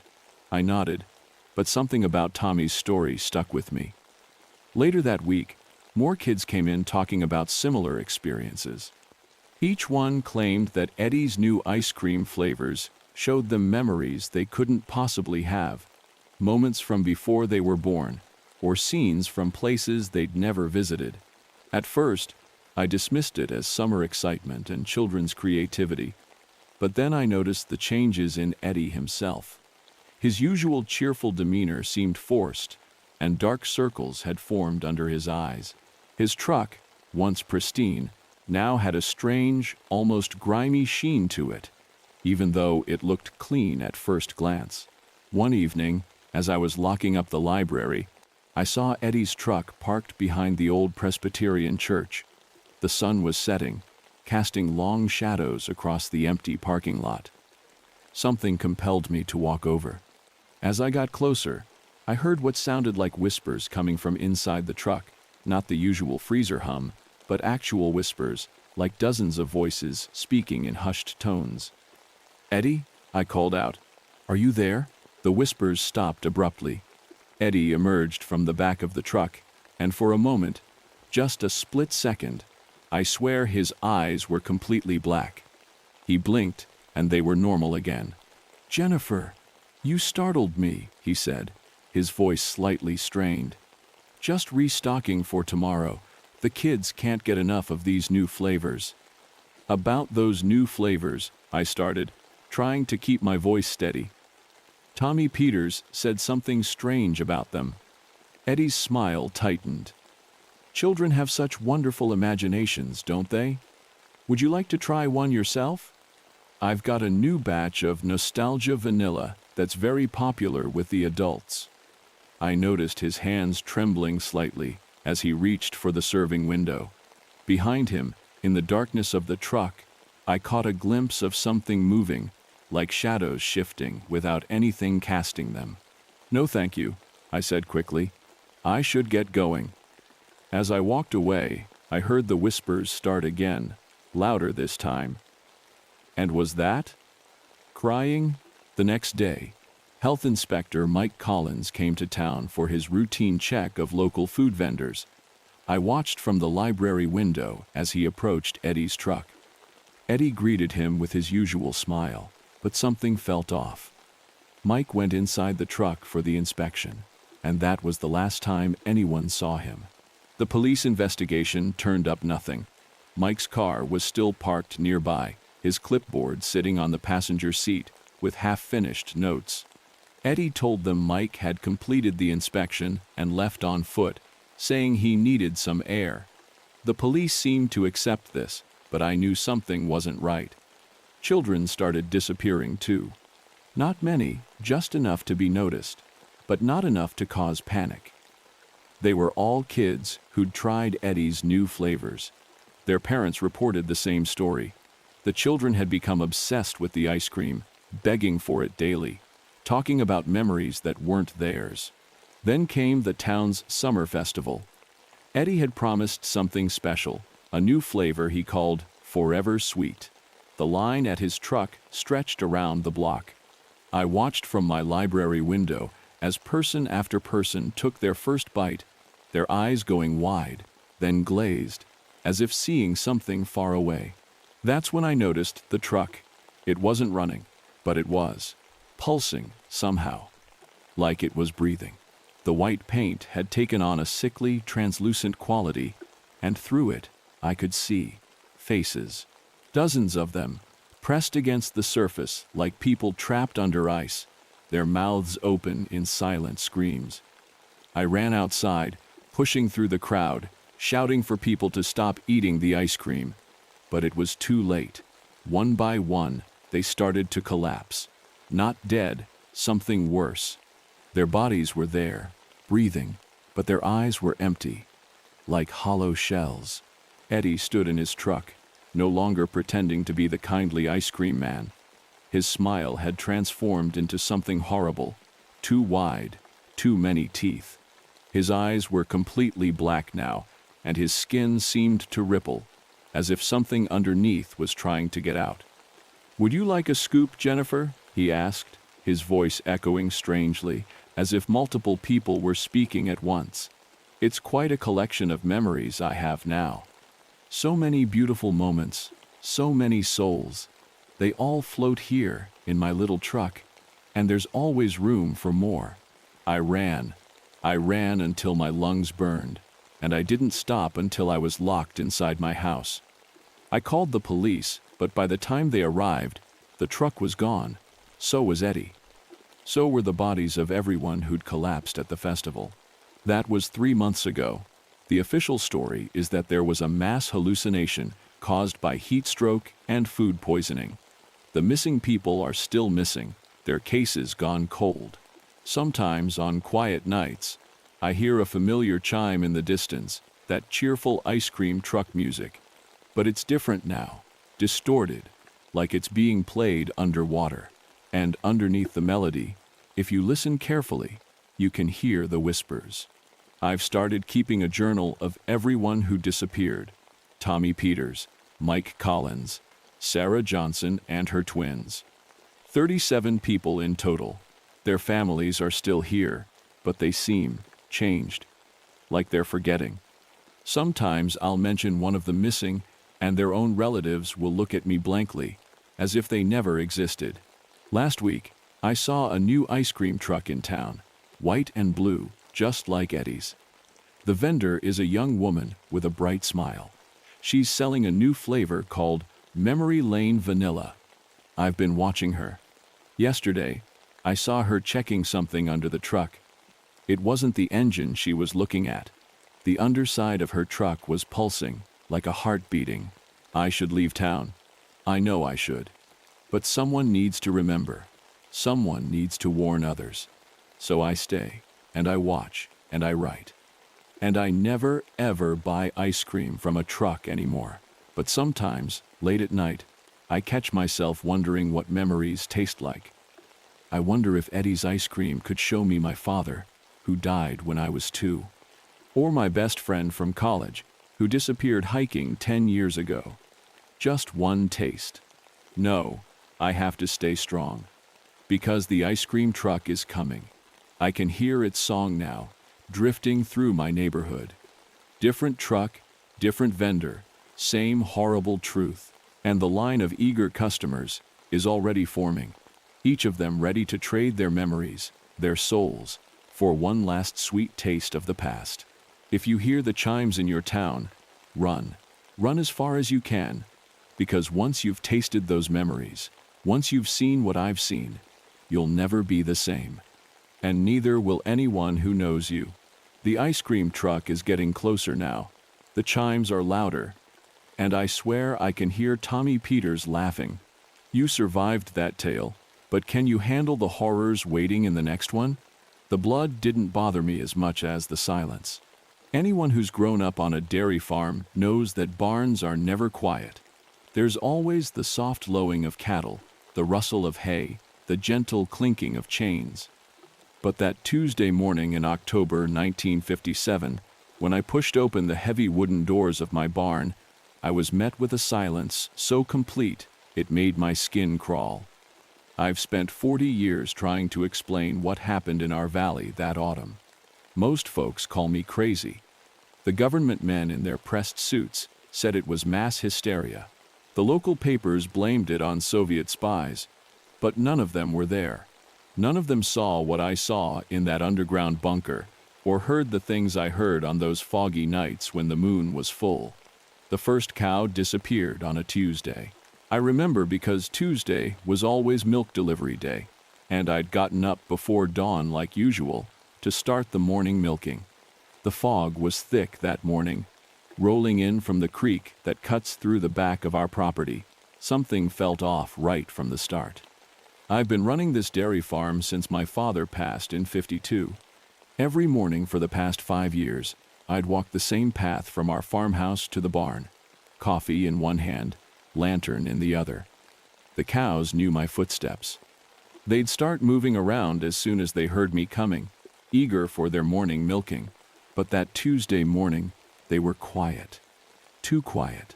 When I opened the barn door, the smell hit me first.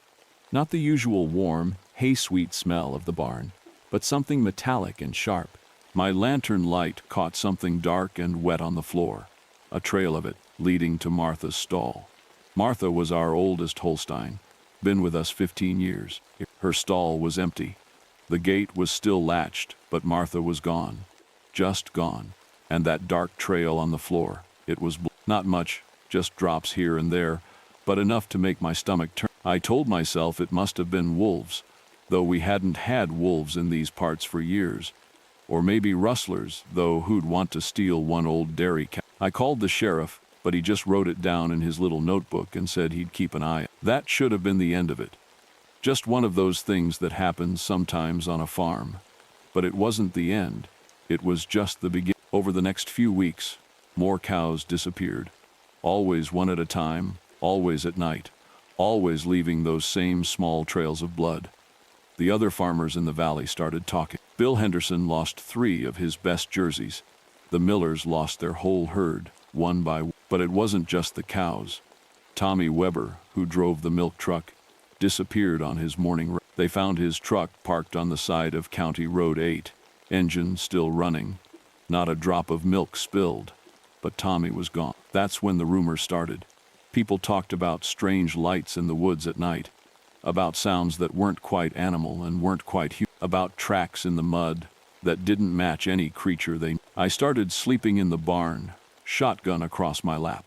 The nights were getting colder as October crept in, and that fog kept getting thicker, especially on full moon night. Sometimes I'd hear things moving in the dark, scratching sounds in the walls, footsteps in the hayloft that didn't sound right, like whatever was making them had too many legs. Then one night, I found something that changed everything. I was checking the far pasture, following another blood trail, when my boot caught on something metal. Buried in the dirt was a handle, like the kind you'd find on a cellar door. It took me an hour to dig it out, and what I found underneath, it was a bunker.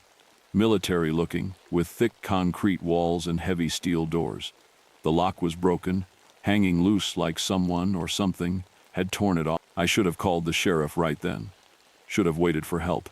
But I didn't. I took my lantern and went down those stairs. Into the bunker was bigger than it looked from outside, stretching deep under my pasture. The walls were lined with filing cabinets and strange equipment. Everything was covered in dust, except for fresh footprints in the dirt. Lots of them, going in all directions. In one room I found papers scattered everywhere. Most were in German, but some had been translated. They talked about experiments, about combining different types of DNA. There were photographs that made me sick to my stomach. Things that used to be animals, used to be people, but weren't anymore. The dates on the papers went back to the war. Seems like when Hitler fell, some of his scientists didn't go down. They found their way here, to the middle of nowhere, Wisconsin, and kept working in. But something had gone wrong. The deeper I went into the bunker, the fresher the footprints got. And the sounds, I could hear them now, echoing through the tunnels. Wet sound, breathing that didn't sound human. I found the holding cells in the lowest level. The doors were all torn open from the inside. Whatever they'd been keeping down there wasn't kept any. That's when my lantern died. In the pitch black, I heard something move. Many somethings. They were breathing all around me, making sounds no living thing should. I ran, bumping into walls, tripping over things I couldn't see and didn't want to see. I made it out, somehow. Slammed that bunker door and ran all the way back to the house. Called the sheriff, called the FBI, called anybody who would live. By the time they came, the bunker was empty. Just a hole in the ground with some old papers and empty cells. No bodies, no evidence of what had been down. They wrote it off as an old storage facility, probably abandoned after the war. But I know what I heard down there. I know why my cows kept disappearing, why people went missing on full moon night. The official report says it was mass hysteria, that the missing people just moved away, that the cattle were taken by ordinary rust. They closed down every farm in the valley, said the soil was contaminated from old military waste, bought everybody out, moved us all away. They built a new military base there now, keeps people out. Every few years I read about missing hikers in those woods, about strange sounds and life. I'm an old man now, living in Florida, far from Wisconsin, far from that valley. But every full moon, I lock my doors and windows because sometimes on quiet nights, I swear I can hear those sounds again, that breathing that's not quite. And I wonder about what really happened in that bunker, about what they made down there in the dark, and about what got loose. The papers said no one died in the valley. But I know better. I know about the missing people, the families that disappeared. And sometimes I dream about those cells, about the things that broke free, about what they might have become after all these years of breeding in the. I don't drink milk anymore. Can't stand the smell. And every time I see a dairy farm, I remember what I found under mine. And I wonder if they're still out there, still hunting on full moon nights, still growing, still changing. Maybe somewhere in those classified files, there's an explanation for what really happened in our valley. Maybe someday someone will find the truth. But until then, all I can do is warn you. If you're ever driving through Wisconsin on a full moon night, and you see lights in the woods or hear strange sounds, don't stop. Don't investigate. Just drive as fast as you can and don't look back. Because some things that escape into the dark should stay there. And some mysteries are better left unsolved. Last week, I got a letter. No return address, just a postmark from Wisconsin. Inside was a single photograph, black and white, dated 1943. It shows a group of scientists standing in front of a bunker entrance. They're smiling at the camera, proud of whatever they're doing down. But it's the background that keeps me awake at night, because there, in the shadows behind them, something is watching. Something with too many eyes. I burned the photograph, but I can't burn the memories, and I can't forget what I heard in that bunker or what I saw in those files. Some nights, I think about all those missing people and animals, about what they might have become, about what might still be breeding in those woods. And I wonder, did we ever really escape? Or did they let us go, knowing they had all the time in the world to perfect whatever they were creating down? I don't know. I don't want to know. But sometimes, when the moon is full and the night is quiet, I think I hear breathing outside my window, breathing that's not quite right. And I wonder if they've finally found. Feel that chill down your spine? It's only a taste of what's coming. The summer of 1963 started like any other at Red Creek Community Pool. I was 19, working my second season as a lifeguard, and thought I knew everything there was to know about water safety. The pool had been there since the 1940s, A big, beautiful thing with white concrete edges and crystal clear water that seemed to glow turquoise under the hot Illinois sun. That summer taught me that some things are better left buried at the bottom of deep water. My name is Richard Thompson, and I've never told this story before. Not the whole truth of it, anyway. The official records say Red Creek Pool closed due to structural damage. The newspapers reported a tragic accident that claimed several lives. But what really happened that summer was so much worse. It started with Sarah Jenkins, a 7-year-old who loved the water. She was there every day, her blonde pigtails bouncing as she jumped off the diving. On June 12th, she went under and didn't come back up. I was watching her area. I know I was. One second she was there, smiling and splashing, and the next, nothing. Just ripples spreading across the surface. I dove in immediately. The water was clear enough to see the bottom, but Sarah wasn't there. She wasn't anywhere. We emptied the pool, checked every inch, called the police. They dragged the pool multiple times. No Sarah. Her mother's screams still echo in my head sometimes. The pool reopened after a week. The police said Sarah must have somehow slipped out unnoticed, maybe wandered off. But I knew better. I'd been watching. And that's when I started noticing things. Little things at first. The water began to smell different. Not like chlorine, but something metallic and old. The maintenance guy, Bob Miller, complained about strange noises coming from the filtration room. Like something's crawling around in there, he said.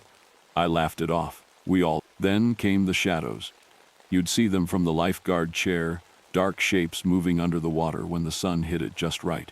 They weren't reflections. They moved against the current, always just at the edge of your vision. The younger kids started refusing to swim in the deep end. They said the shadows had faces. In early July, Bob went to clean the filters and didn't come back. We found his toolbox next to the main filter, his half-drunk coffee still warm. The police came again. More questions, more searches, no answers. That's when I started staying late, watching the pool after hours. The water looked different at night. Sometimes it seemed to move on its own, little ripples spreading from the center when there was no wind. And the drains. God, the drains. I swear I could hear voices coming from them, like distant whispers echoing up through the pipes. One night, I saw something come out of the drain. At first, I thought it was debris, leaves maybe, or trash.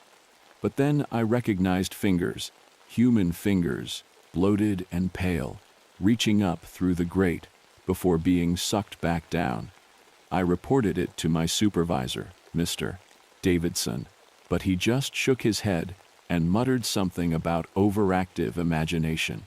The next day, I started digging into the pool's history. The local library had newspapers going back to the 1940s. Red Creek Pool was built in 1942, part of a government project. But there were gaps in the records, whole months missing.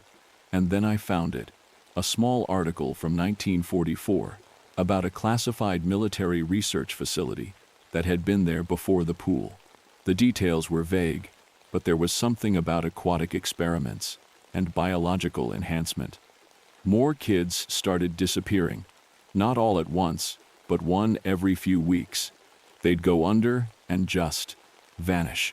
The police were baffled, parents were terrified. But the pool stayed open. Mr. Davidson insisted everything was fine, but I saw him having heated arguments with men in dark suits who showed up after hours.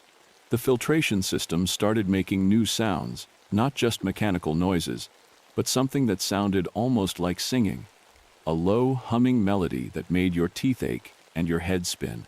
The water turned cloudy, then clear again, but different somehow, thicker, like it wasn't quite water anymore. Then came August 15th, the day of the annual community pool party. I tried to warn them. I begged Mr. Davidson to cancel it, told him about everything I'd seen. He threatened to fire me if I spread panic. The pool was packed that day. Kids, parents, grandparents, everyone from Red Creek was there. I was on the high chair when it happened. The water. It changed. Not gradually this time, but all at once. It turned dark, almost black, and something stirred beneath the surface. Not shadows this time, but shapes.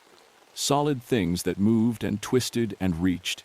The screaming started seconds later.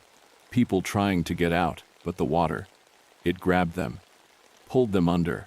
I saw things rising up, things that might have once been human, but weren't anymore. Things with too many limbs, with skin that rippled like water, with faces that opened up into impossible shapes. I dove in. I had to try. The water felt wrong, thick like syrup, and cold, so cold it burned. I managed to pull 3 kids out before something grabbed my leg. It felt like hands, dozens of them, trying to pull me down. As I fought against them, I swear I saw Sarah Jenkins in the water below me, but her face was different, changed. She smiled at me with teeth that looked like broken glass. Someone pulled me out. I never knew who. By the time the police and emergency services arrived, it was over. The water was clear again, but empty. 27 people gone, just like that. The official report called it a mass drowning incident, blamed it on faulty equipment and poor supervision. They drained the pool the next day. I watched from across the street as men in hazmat suits took samples and hauled away pieces of equipment. They filled it with concrete a week later. The men in dark suits went door to door, having people sign documents, explaining away what happened. But here's the thing. The concrete didn't stick. It would crack and split, and sometimes, late at night, you could hear water moving underneath. They tried 3 times before they gave up and demolished the whole thing, built a parking lot over it. I drive past that parking lot sometimes. The asphalt is always wet, even during droughts. And sometimes, when it rains, the puddles move in ways they shouldn't. I've seen kids splash in them, and every time, I want to scream at them to get away. Last month, they started construction on a new community center there. When they broke ground, the workers said they found something in the soil. Old pipes, they claimed, from the pool's filtration system. But I drove by at sunset and saw them loading something into unmarked trucks. Something big, covered in tarps. And I swear I could hear that humming again, that same melody from the filters. I dream about it sometimes. About Sarah's glass-toothed smile, about the shapes in the water, about those reaching hands. But mostly I dream about the voices from the drains. They're still singing, you know. If you put your ear to the ground in that parking lot, you can hear them. They're singing about what's still down there, still growing, still changing, still waiting. And sometimes, on hot summer days when the air shimmers over the asphalt, I see ripples, like something moving under the surface of solid ground, like water that remembers what it used to be, like memories of that last day, when the pool finally showed us what it had become. They're building a new pool for the community center. Indoor, state-of-the-art, they say. Safe, modern, but I know better now. I know that some waters run deep, and some things never stop swimming. If you're ever in Red Creek, and you see a pool with water that looks a little too blue, a little too clear, a little too inviting, walk away. And if you hear singing coming from the drains, run. Run as fast as you can. Because the thing about water is, it remembers. And what happened at Red Creek Pool in the summer of 1963? It's still happening, still spreading, still hungry. And sometimes, on very quiet nights, I swear I can hear Sarah Jenkins laughing. That was just a glimpse into the shadows. The real terror begins now. It's funny how the smallest things can bother you, even years later. For me, it's the smell of popcorn. Most people love it. It reminds them of happy times at the movies. But it makes my stomach turn. Because I know what was hidden behind those walls at the Starlight Drive-In and what really happened during that last dawn showing in the summer of 1975. I'd been working as the projectionist at the Starlight for almost 10 years by then. It was a decent job for a single guy in his 30s, quiet, peaceful, and I got to watch free movies. The drive-in sat just outside Oklahoma City, far enough from town that the stars were bright on clear nights. We'd show double features every weekend. mostly horror films and action movies. The kind of stuff teenagers would watch while pretending to watch, if you know what I mean. The trouble started in early June. At first, it was just little things. Cars that would still be there after the shows ended, empty when we checked them. We figured they were kids playing pranks, sneaking off into the woods behind the screen.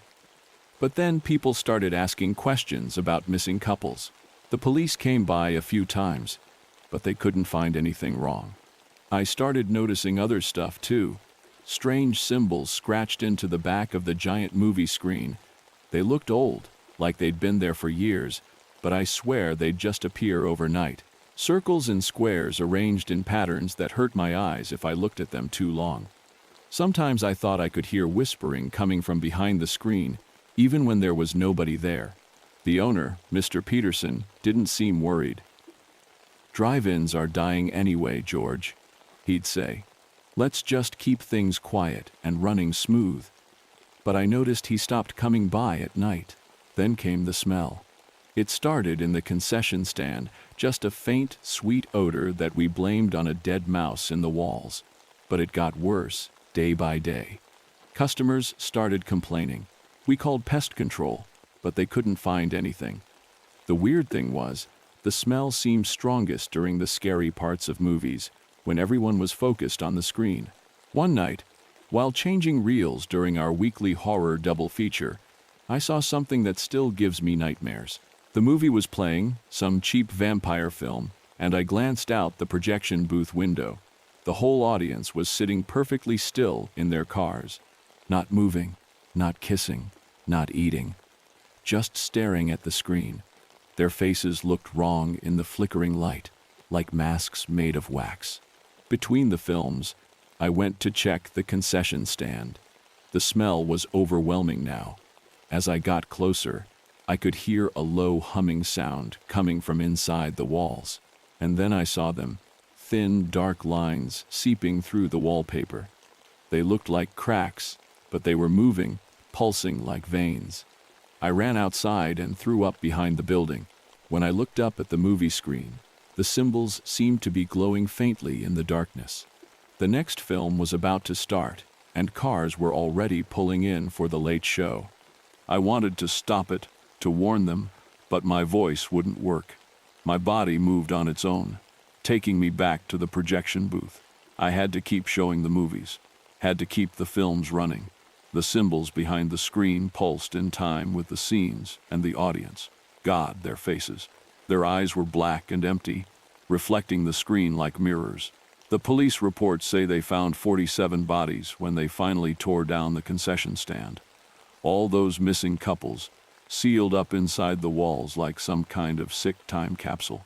But they never found the films from that summer. Never found Mr. Peterson either. The official story blamed it on some crazy cult, said they must have been drugging people somehow. But I know better. I was there for the last showing, just before dawn. I saw what came out from behind that screen when the symbols started glowing for real. Saw what happened to the audience. All 200 of them, still sitting in their cars, still staring straight ahead as their faces changed. I ran. God help me. I ran and never looked back. They demolished the drive-in, built a shopping mall there now. But sometimes, late at night, I drive by that spot, and if I listen carefully, with the windows down, I can still hear the whispering, still smell that sickly sweet odor on the wind. The worst part? The movies we showed that summer, I started noticing things in them. Little details that shouldn't have been there. Faces in the backgrounds of scenes that weren't there before. Symbols hidden in the corner of frames. And sometimes, when I dream about those nights, I realize something that makes me wake up screaming. Those weren't the same films we started with. Something was adding to them night by night. Something was changing them. And somewhere out there, those reels are still waiting to be played. Last week, I saw a notice in the paper. One of those new multiplex theaters is doing a special showing of lost horror films from the 70s. They say they found some old reels in a storage unit just outside Oklahoma City. I should warn them. I should tell someone, but I can't. Because deep down, a part of me wants to go, needs to go. After all these years, I can still hear the whispering, still feel the pull of those symbols. And sometimes, when I catch a whiff of popcorn, I get so hungry. Found written on the back of a ticket stub for the dawn showing at Crystal Plaza Multiplex, dated next week. The theater recently acquired several unmarked film reels from a storage auction. Evening showings begin at midnight. If you thought you could breathe now, the next story will steal your breath away. The desert night stretched endless and dark before me as I guided my Greyhound bus along Route 23. After 15 years of driving this route between Vegas and Reno, you'd think I'd be used to the emptiness. But something about this particular night in July 1968 felt different. I checked my watch, 11:45 p.m. Only 3 passengers tonight. A young woman in a blue dress heading to visit her sister, an elderly man who'd been reading the same newspaper for hours, and a businessman who kept checking his watch. Usually, I didn't mind the quiet runs, but tonight the silence felt heavy, like the air before a storm. The headlights cut through the darkness, illuminating nothing but endless sagebrush and the occasional jackrabbit. My route had one more scheduled stop before Reno, a small concrete shelter about 50 miles from anywhere, serving a handful of mining communities that hadn't seen activity since the 40s. Most nights, nobody got on or off there. I'd asked the company many times why we still stopped at this ghost station, but the answer was always the same. It's on the schedule. The radio had been giving me nothing but static for the past hour when I first noticed the smell. It was subtle at first, like old leather and dried flowers. I figured it was coming from the air conditioning and made a mental note to have maintenance check it out when we got to Reno. That's when the businessman cleared his throat. "Excuse me, driver, what's our next stop?" "Desert Springs Station," I answered, eyes on the road. About 20 minutes out, he muttered something I couldn't quite catch and went back to checking his watch. In my rearview mirror, I noticed the old man had finally put down his newspaper. He was staring out the window, but his reflection showed eyes wide with fear. The young woman had fallen asleep, her head resting against the window. The smell was getting stronger, and now there was something else, a low humming sound, just at the edge of hearing. I checked my gauges, but everything looked normal. The sound seemed to be coming from outside the bus, from somewhere in the dark desert beyond the headlights. At 12:10 a.m., the concrete shelter came into view. I'd made this stop thousands of times, but tonight something was off. The single sodium lamp that usually buzzed above the shelter was dark, and the concrete looked different, older somehow, with strange markings carved into its surface that I'd never noticed before. I pulled up to the stop, following company protocol, even though I knew nobody would be waiting here. The businessman stood up immediately, grabbing his briefcase. "Sir," I said, "there's nothing out here for miles. Are you sure this is your stop?" He smiled, but it didn't reach his eyes. "Oh yes, quite sure. They're waiting for me." Before I could ask who they were, he was already heading down the steps. The old man suddenly spoke up. "Don't let him out. They'll know we're here." But it was too late. The businessman stepped into the darkness beyond the bus's lights. I stood up, ready to tell him he was making a mistake, when I saw them, dozens of dark figures standing motionless in the desert, just barely visible in the moonlight.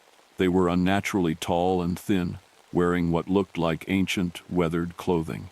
The old man was now gripping his newspaper so tight his knuckles were white.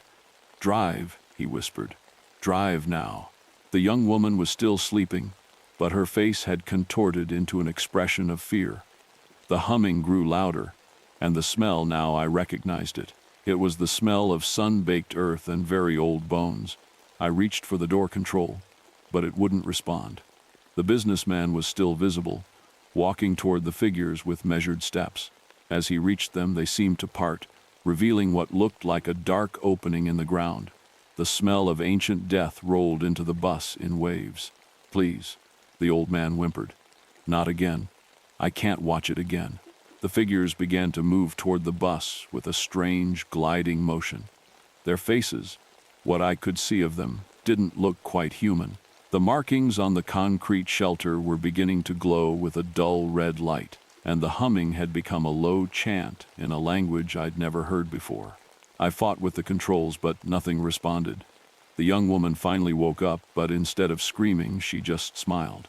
"They're beautiful, aren't they?" she said, her voice dreamy. "They've been waiting so long." She stood up and walked to the door, which opened for her without me touching the controls. The old man was sobbing now, clutching his newspaper like a shield. As the woman descended the steps, I saw the date on his paper, July 15th, 1948. The figures were all around the bus now. Through the windows, I could see that what I'd taken for clothing was actually part of them, dried flesh stretched tight over impossibly long limbs. They reached out with hands that had far too many fingers. The old man finally let his newspaper fall, and I saw his face clearly for the first time. He looked directly at me and said, "Every 20 years, they need more. The summer of 28, then 48, and I've been riding this bus ever since, watching it happen again and again." The smell was overwhelming now, and the chanting had risen to a fever pitch. Dark shapes were climbing onto the bus, their movements jerky and wrong. The old man stood up, straightening his coat with trembling hands. "Your turn to watch now, driver," he said. "Someone has to remember. Someone has to ride the midnight bus and remember them all. That was 6 months ago. I'm still driving Route 23, night after night. The company has no record of that evening, and nobody remembers the old station at Desert Springs. But every night as I approach that stop, I see the businessman's watch in the lost and found box, ticking away. I see the young woman's blue dress hanging in the station's unclaimed baggage room. And I see the old man's newspaper, the date never changing, waiting for the next driver who will have to watch and remember. The desert is empty now, but in 20 years, they'll be waiting again. And I'll be there, clutching a newspaper, watching it all happen one more time. Because someone has to remember. Someone has to know what happens at the last stop on Route 23. Sometimes late at night, I still hear that humming. And when I look in the mirror, I could swear my face is starting to look just like that old man's. But that's impossible, isn't it? Isn't it? The shadows have more secrets to share. Let's uncover the next one. Every small town has its secrets, but Millbrook kept its darkest ones wound tight in cotton thread and buried in basement storerooms. I learned this the hard way during my first month as maintenance supervisor at the Blackstone textile mill. It was supposed to be a fresh start. After my divorce, I needed to get away from Boston, and the mill job seemed perfect. Decent pay, affordable housing, and a chance to use my engineering degree. The realtor practically gave away the little house on Pine Street, though she kept apologizing about the view of the mill from my bedroom window. "Don't worry about it," I told her. "I'll be spending most of my time there anyway." I didn't know then how right I was going to be. The mill dominated the town, its brick walls rising 6 stories high, crowned with a clock tower that hadn't worked in decades. My first walkthrough with the outgoing supervisor, Jim Henderson, was eye-opening. The place was a maze of rooms filled with machinery from different eras. Modern automated looms shared space with cast-iron antiques that looked like they'd been there since the Civil War. "Some of these old ones still work better than the new stuff," Jim said, patting a massive wooden frame loom. "They don't make 'em like this anymore." He was right, they didn't, and maybe that was a good thing. The problems started small. Maintenance requests about strange noises in the walls. Workers complaining about cold spots, even in the summer heat. Tools that would vanish, only to reappear days later in impossible places. I wrote it all off as typical old building issues. Every factory I'd ever worked in had its quirks. Then Sarah Martinez, one of our third-shift weavers, showed me something strange. She'd been working the same loom for 6 years, but suddenly it was producing fabric with odd patterns, darker threads that seemed to form shapes. "Look at this," she said, holding up a length of cotton under the fluorescent lights. "Tell me those don't look like faces." I almost said she was imagining things. Almost. But there they were, dozens of small faces woven into the fabric, their expressions twisted in what looked like pain. When I reached out to touch them, the patterns shifted and disappeared. That night, reviewing old maintenance logs in my office, I found a pattern. Every 20 years or so, strange things would happen at the mill. Workers would quit without notice. Machinery would malfunction in inexplicable ways, and there would always be reports of odd patterns in the fabric. The next day, I started asking questions. Most of the older workers just shook their heads and walked away. But Betty Wilson, who'd been running the spinning frames for 40 years, finally told me the truth over coffee in the break room. "It's the children," she said, her voice barely above a whisper. "Back in the old days, before the labor laws, this place was full of them. 8, 9 years old, working 14-hour shifts. Tiny fingers were perfect for fixing thread breaks and cleaning under the machines." She told me about the accidents, the tired children who got caught in the machinery, the overseers who looked the other way, the bodies that disappeared into the basement instead of the cemetery. "Every 20 years, she said, they wake up. They want someone to remember." I didn't believe her. Not then. But that night, doing my final walkthrough, I heard singing. Children's voices, singing an old mill work song in perfect rhythm with the machines. I followed the sound to the basement door. It was locked, like always. But as I stood there, key ring in hand, a small hand reached through the solid metal and grabbed my wrist. I ran. Behind me, I could hear the singing getting louder, mixed with the sound of bare feet on concrete stairs. When I reached my office, all the maintenance logs were open to pages recording accidents. Children's names, dates, causes of death. Hundreds of them. The next few weeks were a blur of escalating incidents. Workers would find their machines running at full speed in the morning, even though they'd been shut down the night before. The finished fabric began showing up with rust-colored stains that looked like blood. Tools would move by themselves, and sometimes we'd find tiny handprints in the cotton dust. Sarah Martinez disappeared during her shift. The log showed she'd signed out early, but the signature looked wrong, like a child had tried to copy it. We found her lunchbox in the basement, next to a loom that hadn't been used in 50 years. Inside was a length of fabric with her face woven into it. Screaming silently, more workers vanished, always during the night shift, always with those childish signatures in the log. The police investigated, but what could they do? How do you explain that your workers are being taken by the ghosts of children who died a century ago? It all came to a head during an overnight maintenance shift. I was in the basement, trying to trace an electrical problem, when all the machines started running at once. The singing began, dozens of children's voices rising above the mechanical clatter. And then I saw them. They moved between the machines like shadows made of cotton dust. Small figures in tattered clothes, their fingers impossibly long and thread-like. Some dragged broken pieces of machinery behind them. Others held spindles like spears.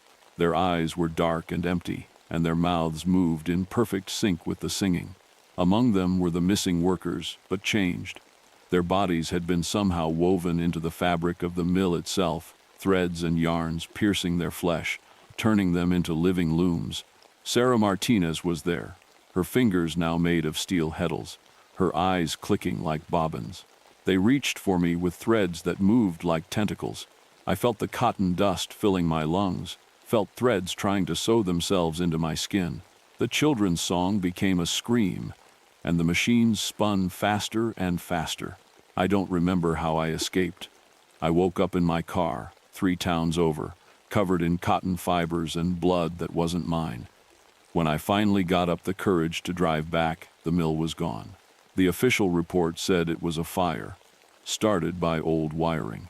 They found bodies in the ashes, dozens of them spanning decades, child-sized skeletons with ancient cotton still clinging to their bones, modern workers with thread fused to their flesh. The basement held hundreds more, sealed behind walls, stuffed inside old machines. I left town that day, found a new job, a new place to live, somewhere without mills or machinery. But it's not over.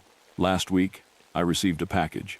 Inside was a bolt of fabric, impossibly old yet perfectly preserved.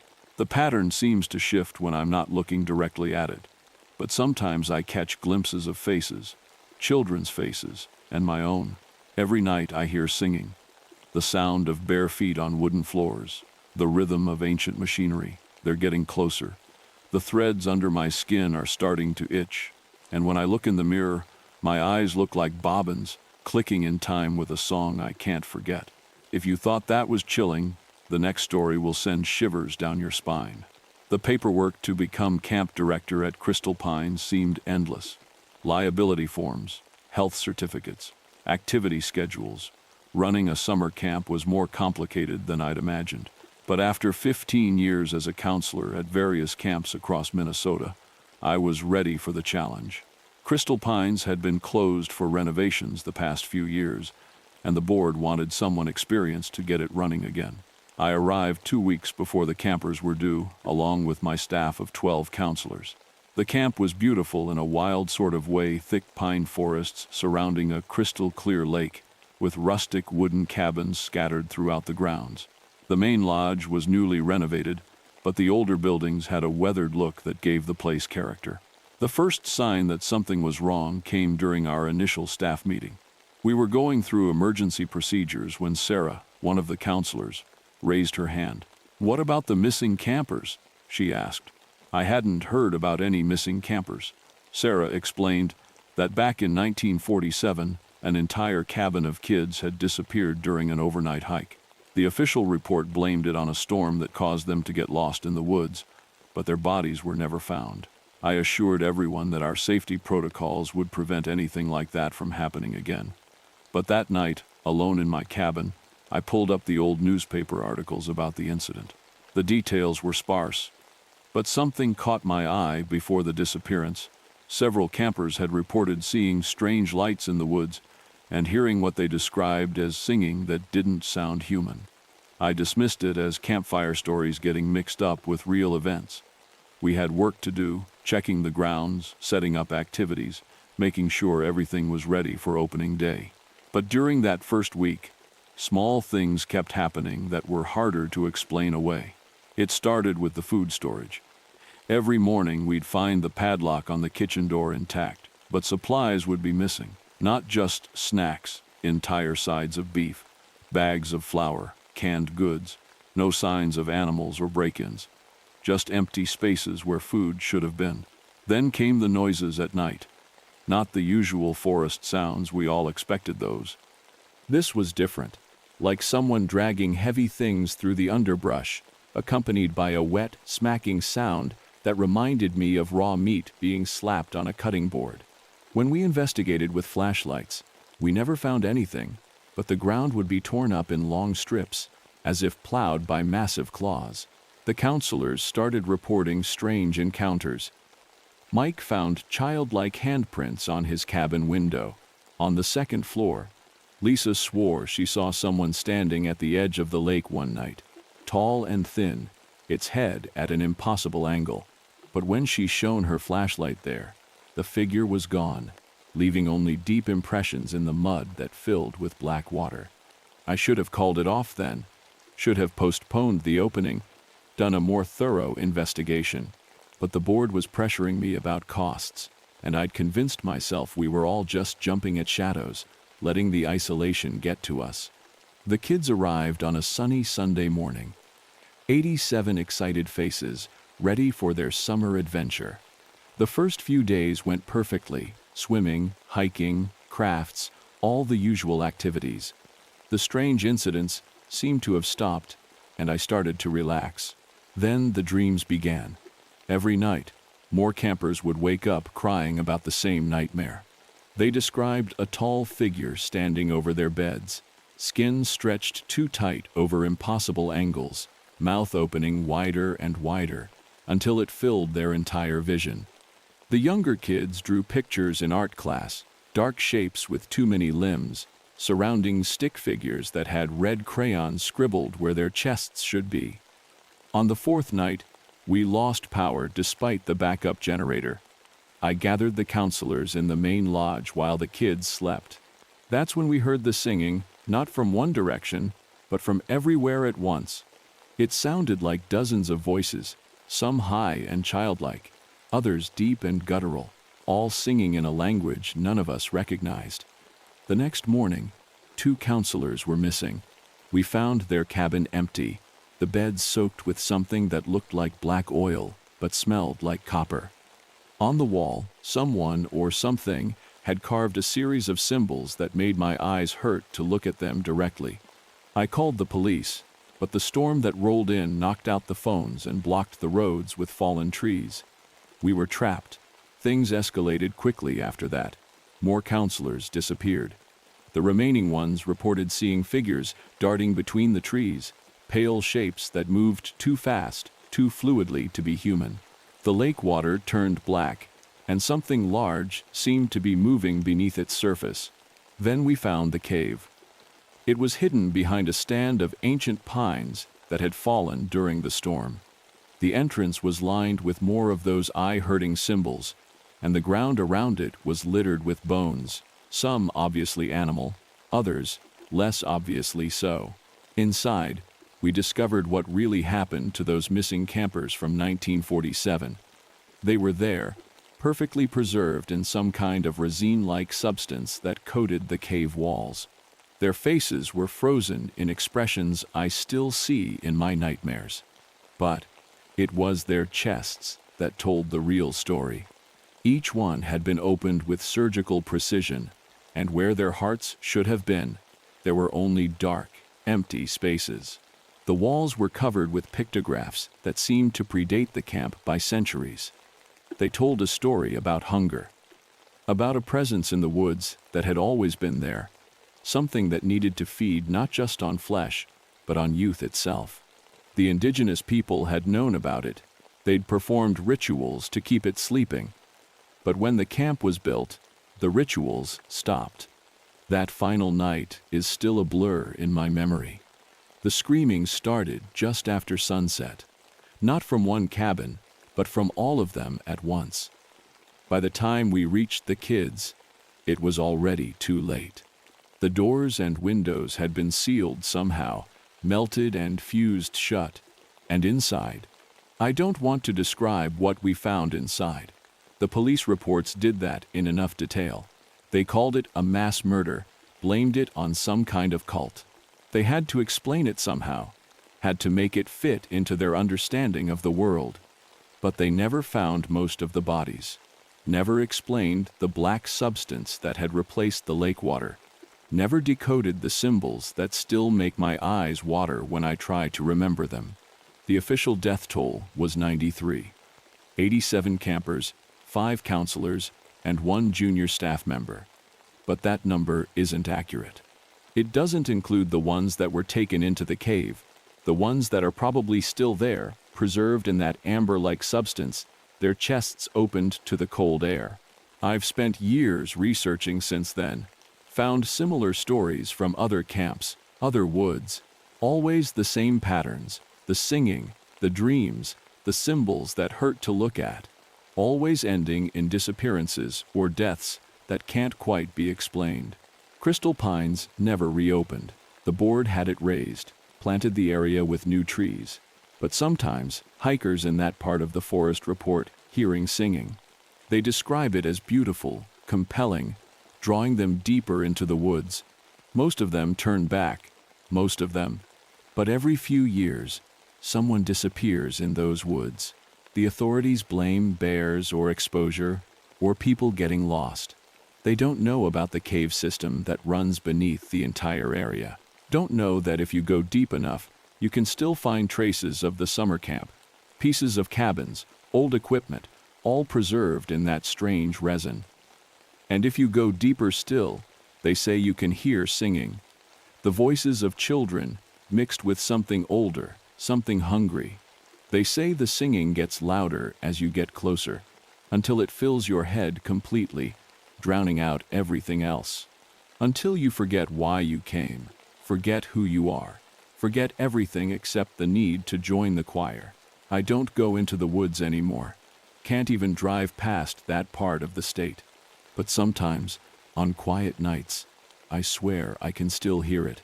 That impossible harmony of young and ancient voices calling out across the miles. Calling me back to Crystal Pines. And sometimes, in my darker moments, I find myself humming along. That was just the beginning.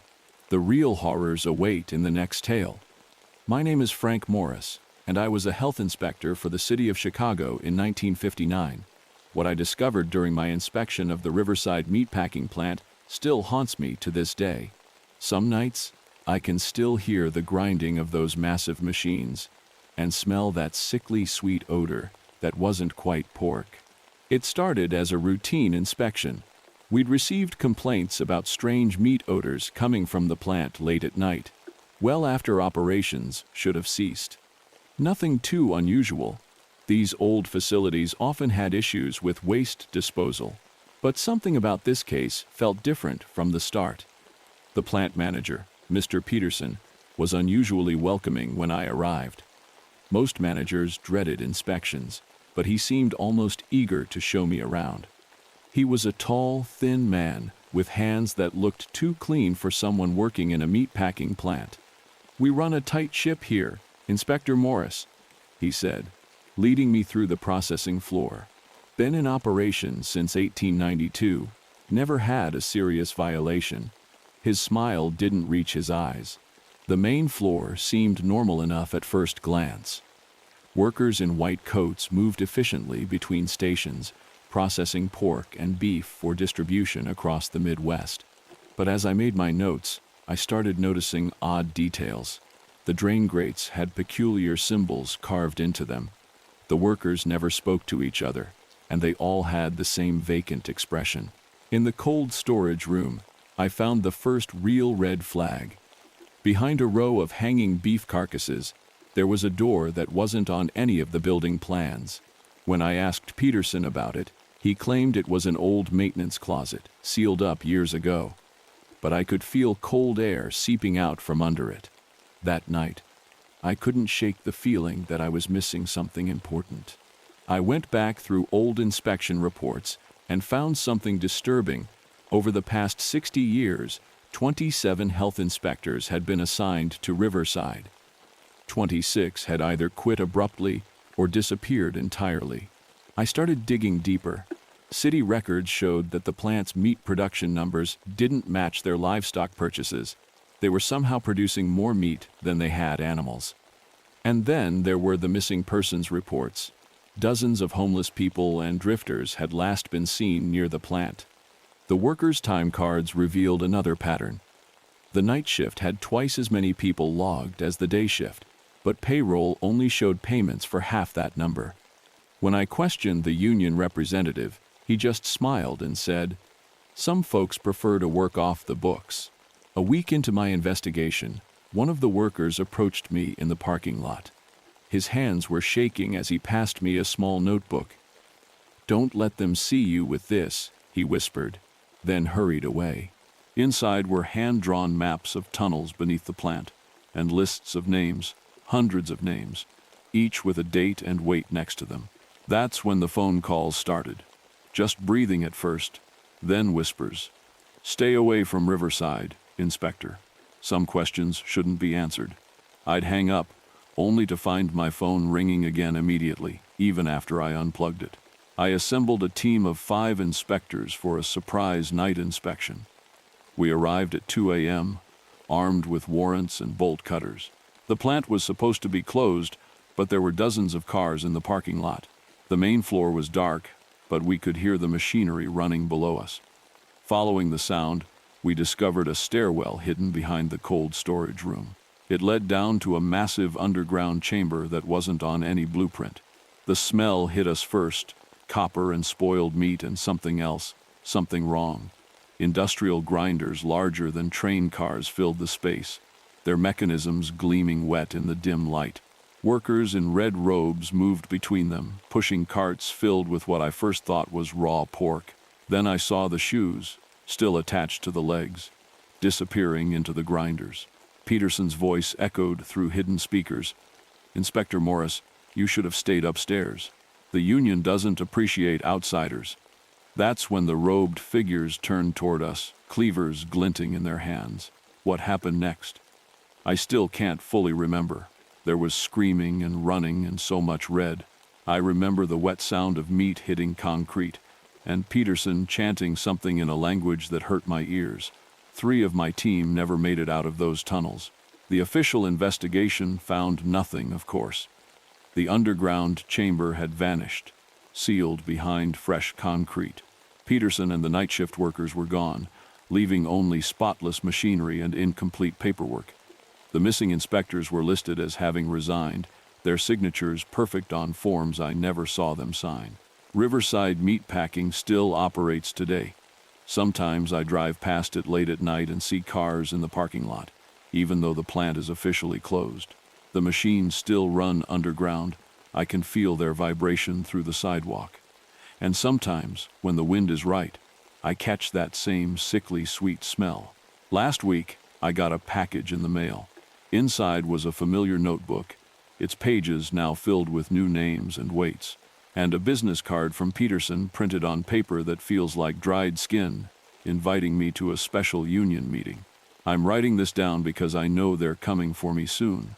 I hear footsteps outside my door at night, smell copper and spoiled meat in my hallway.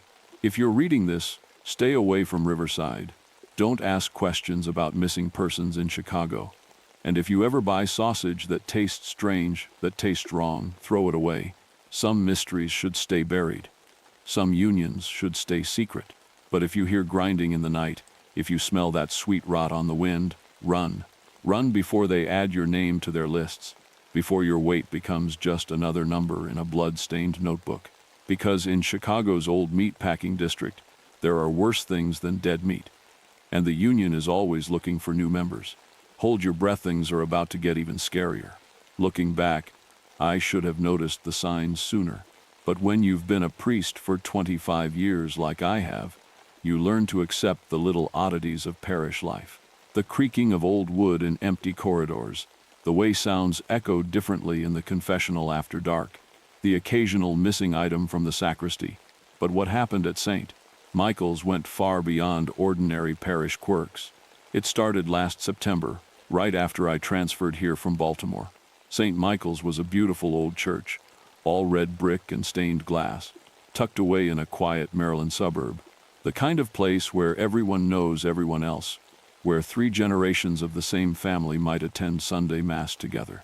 Perfect for a priest looking to slow down after years of inner-city ministry. The first thing that struck me as strange was the basement. Most church basements are simple affairs, storage rooms, maybe a small hall for parish events. But St. Michael's basement was different. The stairs went down much further than they should have, given the building's foundation. And the air down there had a peculiar quality to it, heavy with something more than just dust and age. I remember the first time little Sarah Martinez went missing. She'd come for confession on a Wednesday afternoon, I remember, because it was unusual to have children come for confession outside of the regular Saturday sessions. Her mother said she'd walked to the church after school, but never made it home. The police searched everywhere, of course, but they found nothing. No signs of struggle, no evidence of foul play. It was as if Sarah had simply vanished into thin air. Then it happened again. Tommy Watson, age 12. Then Katie Chen, 9. Each time the same pattern, they'd come to confession, and then nothing.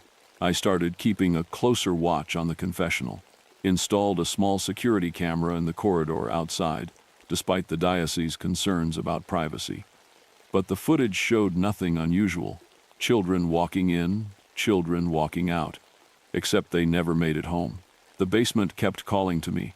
Every night I'd hear sounds coming from below, not quite footsteps, not quite voices, but something in between. The kind of sounds that make you question your own sanity. One night, I decided I'd had enough. Armed with nothing but a flashlight and my rosary, I went down those stairs. The air grew colder with each step, and the walls seemed to press in closer. My flashlight beam caught something strange on the walls, marks that looked almost like writing, but in no alphabet I'd ever seen. The basement seemed bigger than I remembered. Corridors branched off in impossible directions, leading deeper into the earth than the church's foundation should have allowed. And everywhere, that strange writing. In one room, I found old photographs, hundreds of them, yellowed with age, showing the church and its congregation through the decades. But something was wrong.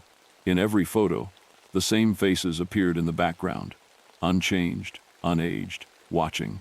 And in each photo, there were children missing from the family groups, gaps where young faces should have been. I discovered the first body quite by accident. The wall just opened. Inside was a space that shouldn't have existed, and in that space, I won't describe what I found. But it wasn't just Sarah, or Tommy, or Katie. There were others, many others, and they were arranged in a pattern that made my blood run cold. The police came, of course, but by then, things had already gone too far. The entire congregation gathered for what they thought would be a normal Sunday Mass. I tried to warn them, tried to stop it, but the doors sealed themselves. And the basement. The basement opened up. I'm writing this from a hospital room now. They don't believe me, of course. How could they? The church is gone, collapsed in on itself that Sunday morning, taking almost everyone with it. They never found the bodies, never found the basement.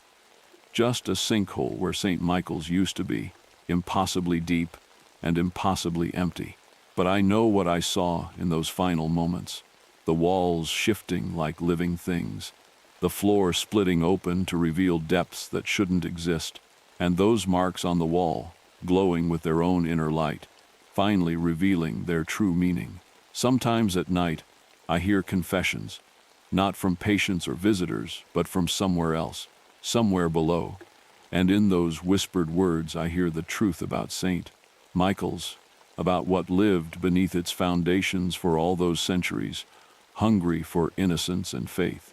They're releasing me tomorrow. Another priest has been assigned to start a new parish nearby. Apparently, the diocese doesn't want to leave the community without a church. But I've seen the architectural plans. They're including a basement. Last night, I heard children's voices in the hospital corridor, laughing, playing, like nothing was wrong. But when I looked out my door, there was no one there.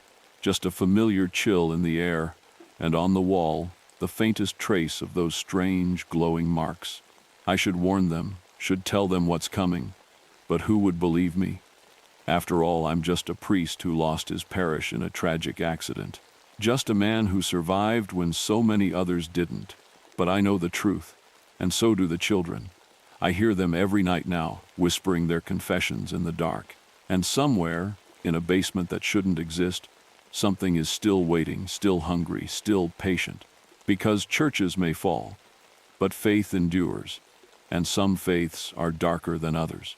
The new church opens next month, and already, I've heard they're planning to start hearing children's confessions in the basement. God help us all. Just when you think it can't get worse, the next story proves you wrong. Being the sheriff of Miller County wasn't usually exciting work. Most days involved breaking up bar fights or catching teenagers drinking in cornfields. But what happened at the 1965 Harvest Moon Festival still haunts me. Every time I close my eyes, I can smell those pies baking, and I hear the screams. It started 3 weeks before the festival. I was doing my usual evening patrol when Mary Wilson came running into the station, crying about her missing husband, Tom.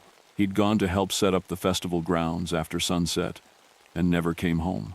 We searched everywhere, the fairgrounds, the surrounding fields, even the old grain silos. Nothing. 2 days later, the Peterson family disappeared, all 4 of them. They'd been last seen heading to a festival committee meeting. Then the Johnsons vanished. 3 more families after that. Always after dark, always somehow connected to festival preparations. I knew something was wrong, but the town council kept brushing off my concerns. People move away all the time, Sheriff Palmer. Mayor Green would say with that weird smile of his, times are hard.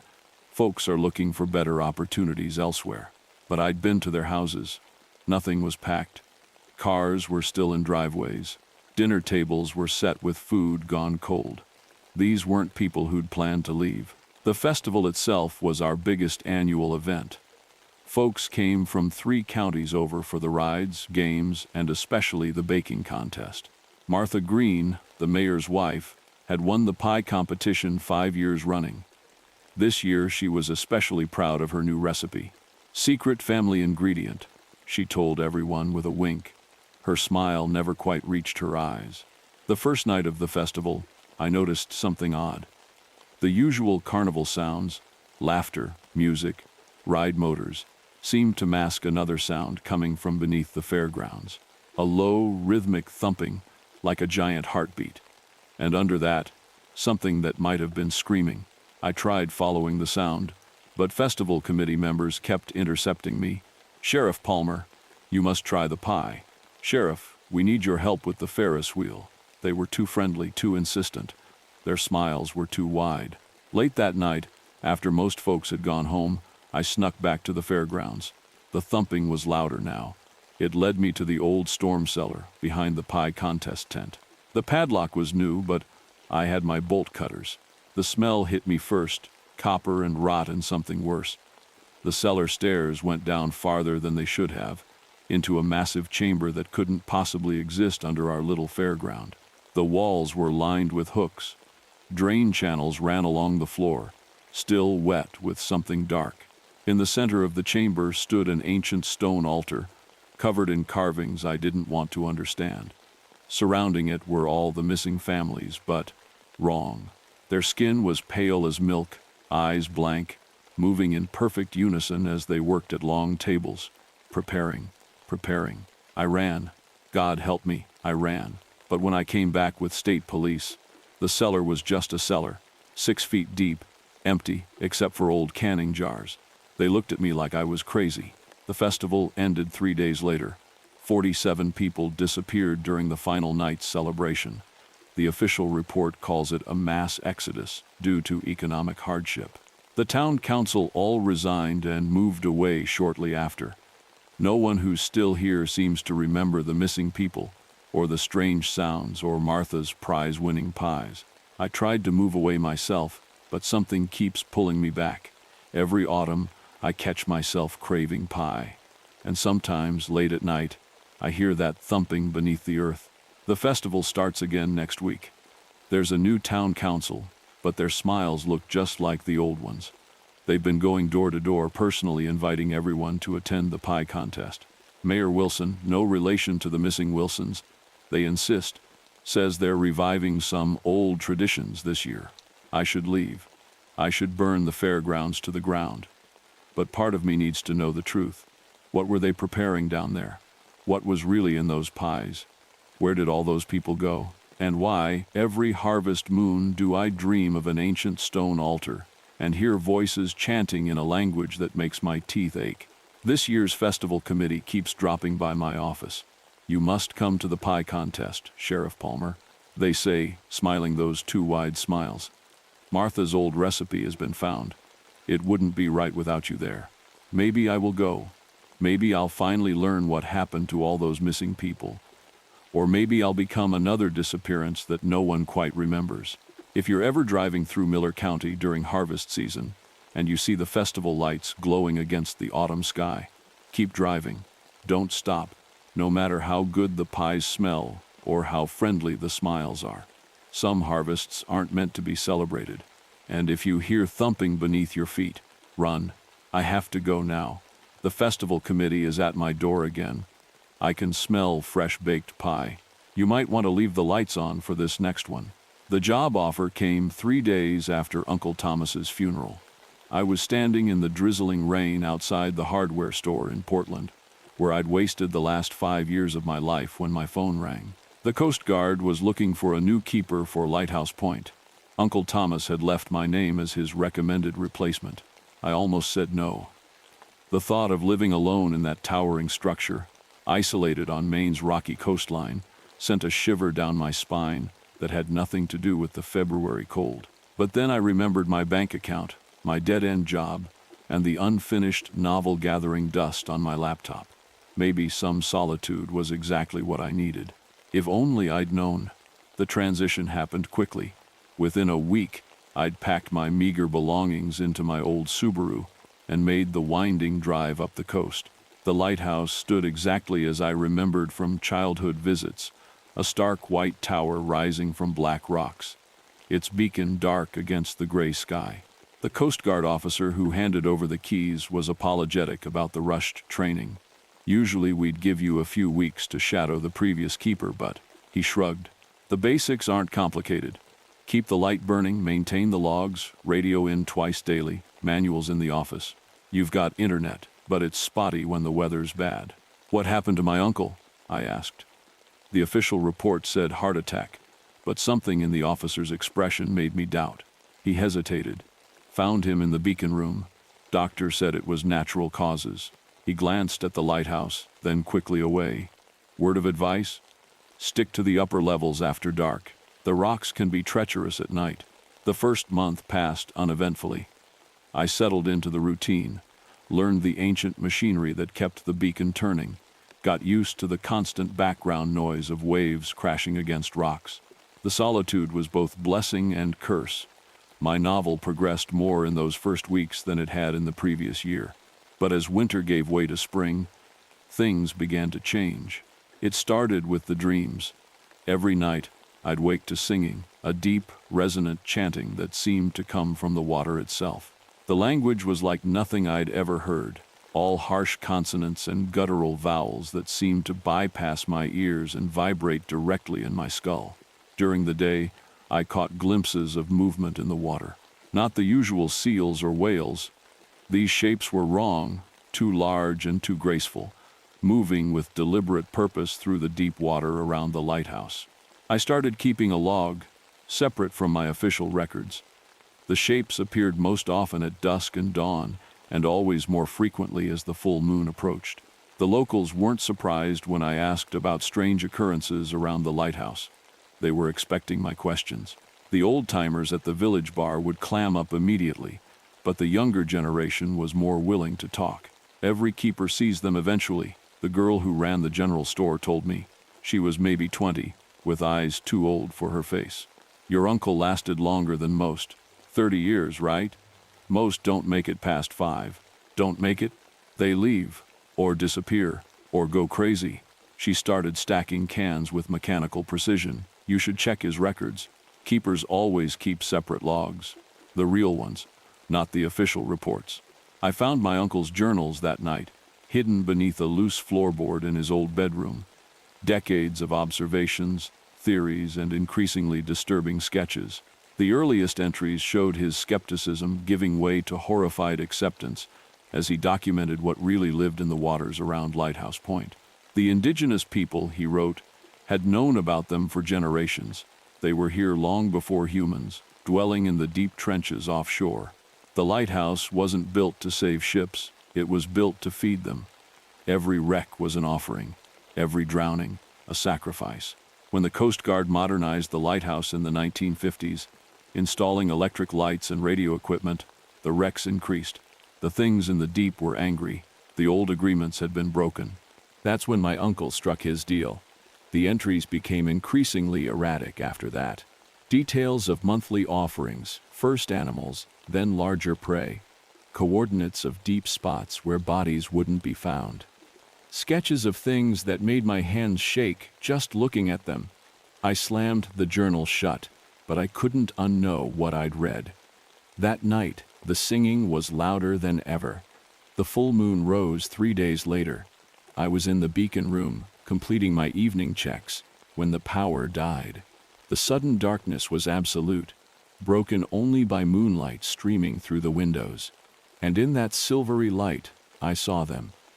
They rose from the water like ancient gods, their bodies shifting between forms, one moment humanoid, the next something utterly alien. Their skin rippled with patterns of phosphorescence, and their movements were too fluid, too perfect. I counted dozens, then hundreds, emerging from the depths to gather on the rocks below.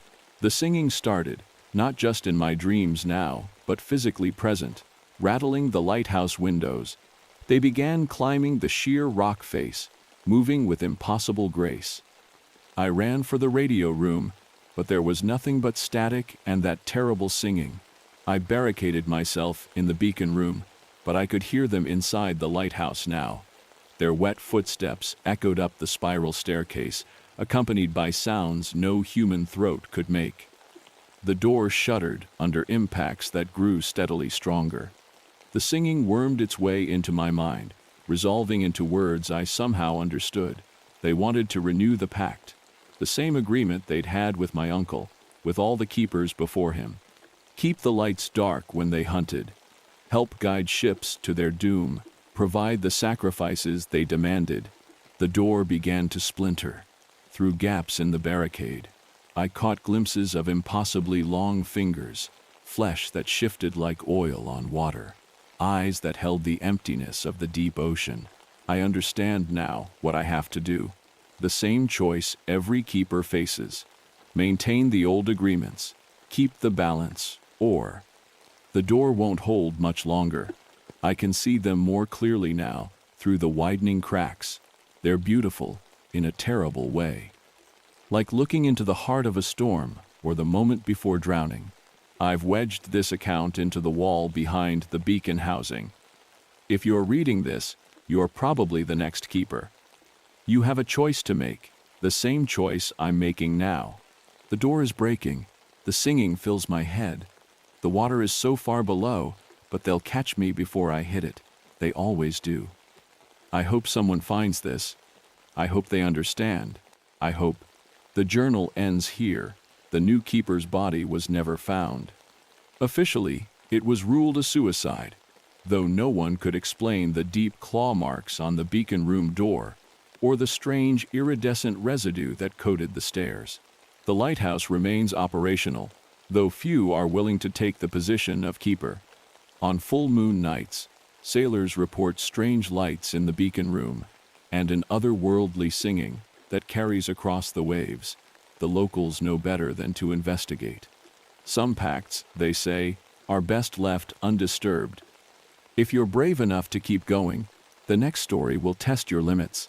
The heat was still rising from the asphalt when I pulled into the Desert Star Drive, in for my first night as projectionist. Even at sunset, Arizona summers don't let up easy. The neon sign buzzed above me, casting pink light across my windshield as I parked behind the projection booth. It wasn't much of a job, but in the summer of 1957, any job was better than no job. Old Joe, who'd been running the projectors for 20 years, had quit suddenly last week. Mr. Davidson, the owner, said Joe had taken ill, but the way he said it made me wonder. Still, I needed the work, and running movies seemed simple enough. The Desert Star wasn't much to look at in daylight, just a big screen rising out of the desert sand, hundreds of speaker poles standing like metal scarecrows across the lot, and a small concession stand that had seen better days. But as the sun set and the first cars started rolling in, something changed. The place came alive with headlights and radio chatter, young couples looking for privacy, families spreading blankets on their car hoods. That first night started normal enough. I got trained on the projectors, huge machines that clicked and whirred like mechanical hearts. The routine was simple, one showing at dusk, then the midnight feature for the braver crowd. Nothing too complicated. Just one rule, Mr. Davidson told me, his face serious in the dim booth light. Never, ever stop a film once it's started. No matter what happens, no matter what you hear, the show must go on. I laughed it off then. Seemed like a strange rule, but every boss has their quirks, right? The dusk showing went fine, some Western that I'd seen before. But as I was preparing for the midnight feature, I noticed something odd. The film cans for the late show didn't have any labels. No title, no studio marks, nothing. Just blank metal cans that felt cold to the touch, even in the summer heat. "What's playing at midnight?" I asked Sally, the concession girl. She shrugged. "Different every night. Mr. Davidson picks them special." The crowd for the midnight show was smaller, maybe 20 cars scattered across the lot. Mostly teenagers on dates, their cars parked in the back rows where the shadows were deepest. When I started the film, the first thing I noticed was the silence. Most films start with music, credits, something. This one began with just a black screen and the soft hiss of the projector. Then images started appearing, strange ones.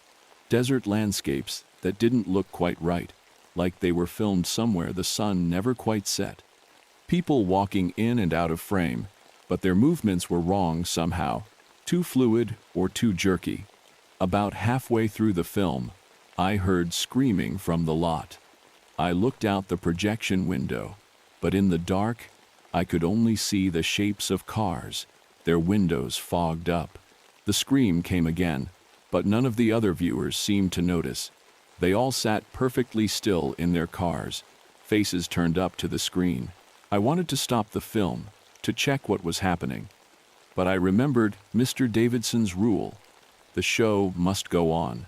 By the time the film ended, my hands were shaking. When I flipped on the lot lights, 5 cars remained, scattered across the parking area. Their engines were still running, radios still playing soft static through the drive-in speakers, but the cars were empty. I called the police, of course. They searched the area, took statements, but they couldn't explain why those cars were still warm, still running, with no sign of their occupants.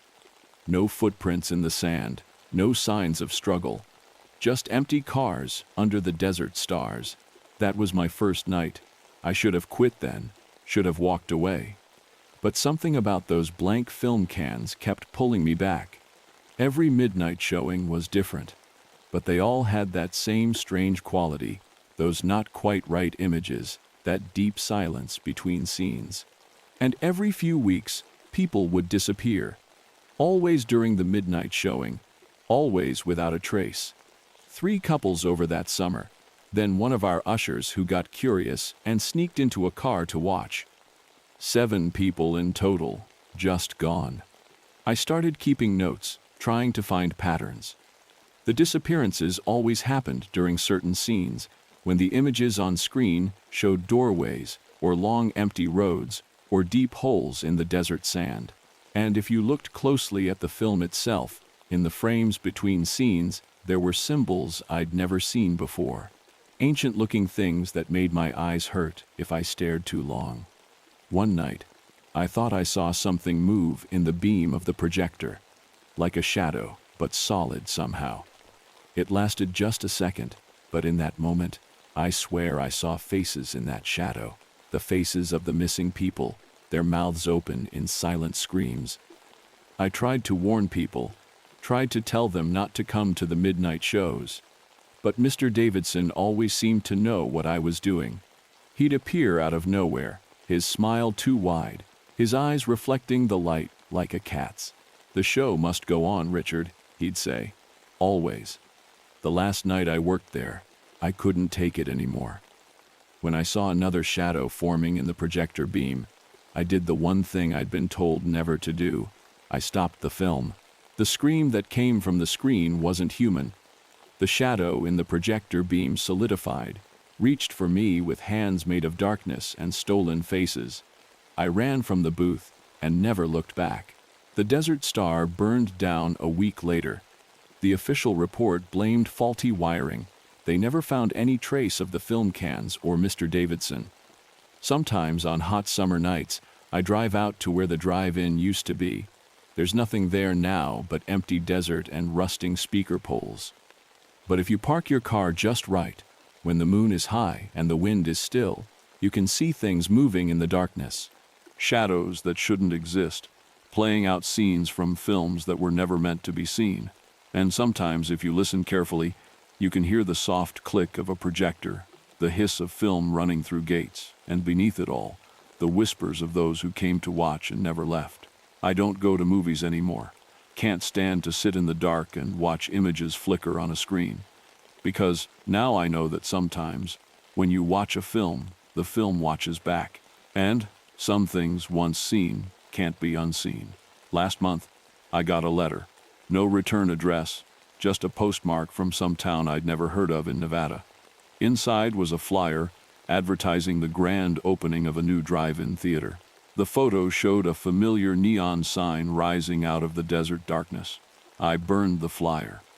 But that night, I dreamed of film reels turning endless in the dark, of shadows with stolen faces, and of Mr. Davidson's smile too wide, too knowing. They're still out there somewhere, those films. Still playing to empty cars in the desert night. Still hungry. Still waiting. So if you're ever driving through the Southwest and see a drive-in theater appearing out of nowhere, its neon sign buzzing against the dark sky, just keep driving. Don't slow down. Don't look at the screen, because some films weren't meant to be watched, and some audiences never get to see the end of the show. The last story may have given you goosebumps, but this one will leave you speechless. Looking back on that year at Riverside Paper Mill, I still can't explain exactly what happened. Maybe that's why I've never told this story before. But after 40 years, I think it's time people knew the truth about those 9 workers we lost in 1962.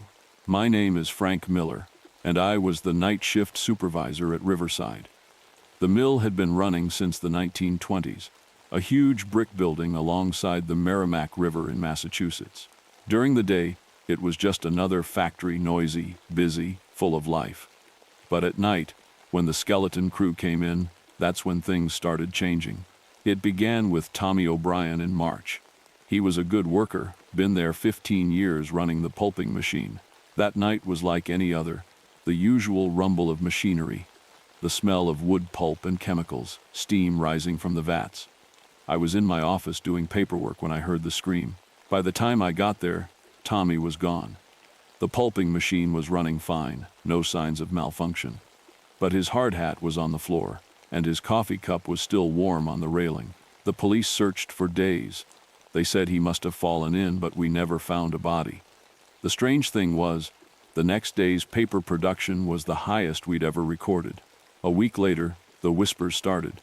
Machine operators would report hearing voices coming from inside the equipment, not through the normal mechanical noise, but under it somehow, like whispers just below the sound of the grinding gears.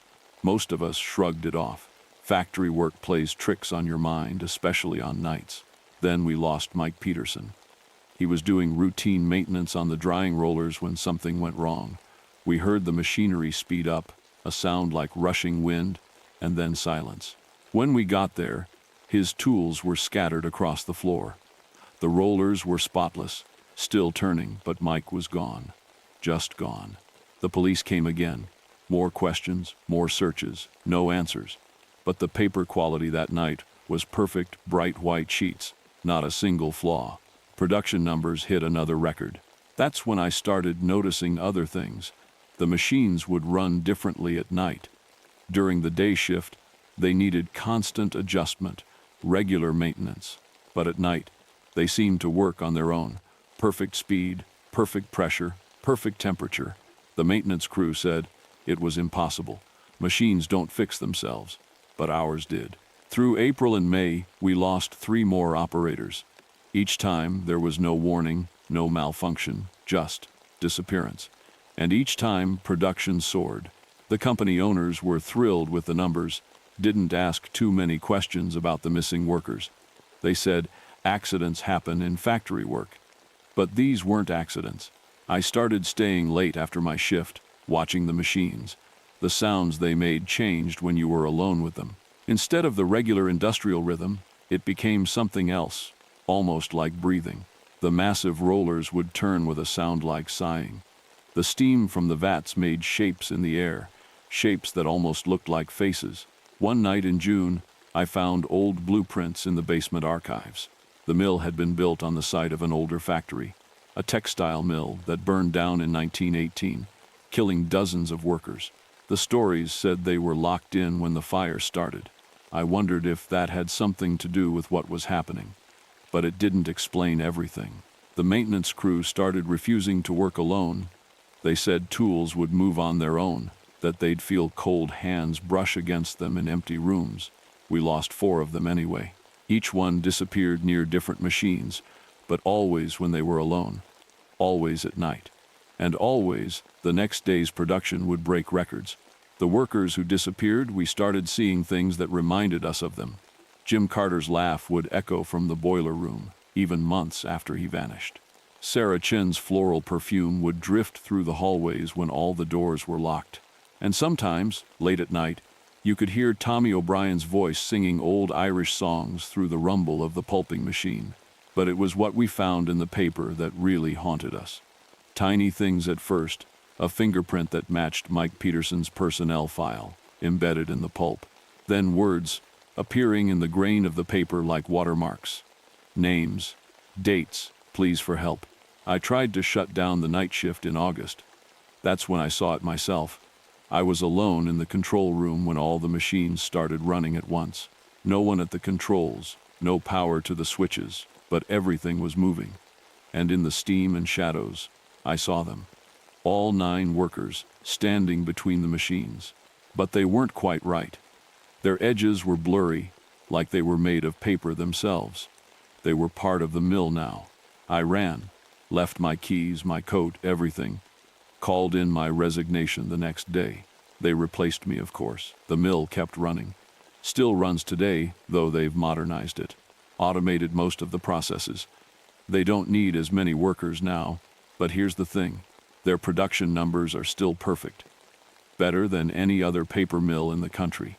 The paper they make is still flawless, bright and clean. And if you hold a sheet up to the light, sometimes you can see things in the watermarks. Faces, names, fragments of old Irish songs. I drive past the mill sometimes. It looks different now, all steel and glass additions built onto the old brick. But at night, when the steam rises and the machines are running, I swear I can still hear them. Not just the 9 we lost in '62, but others. New voices added to the chorus. The mill's getting a Historical Preservation Award next month. They're going to put up a plaque listing all the workers who died there over the years. 9 names from 1962 will be on that list, labeled as industrial accidents. But we know better. Those workers aren't dead. They're still there, still working, still making perfect paper.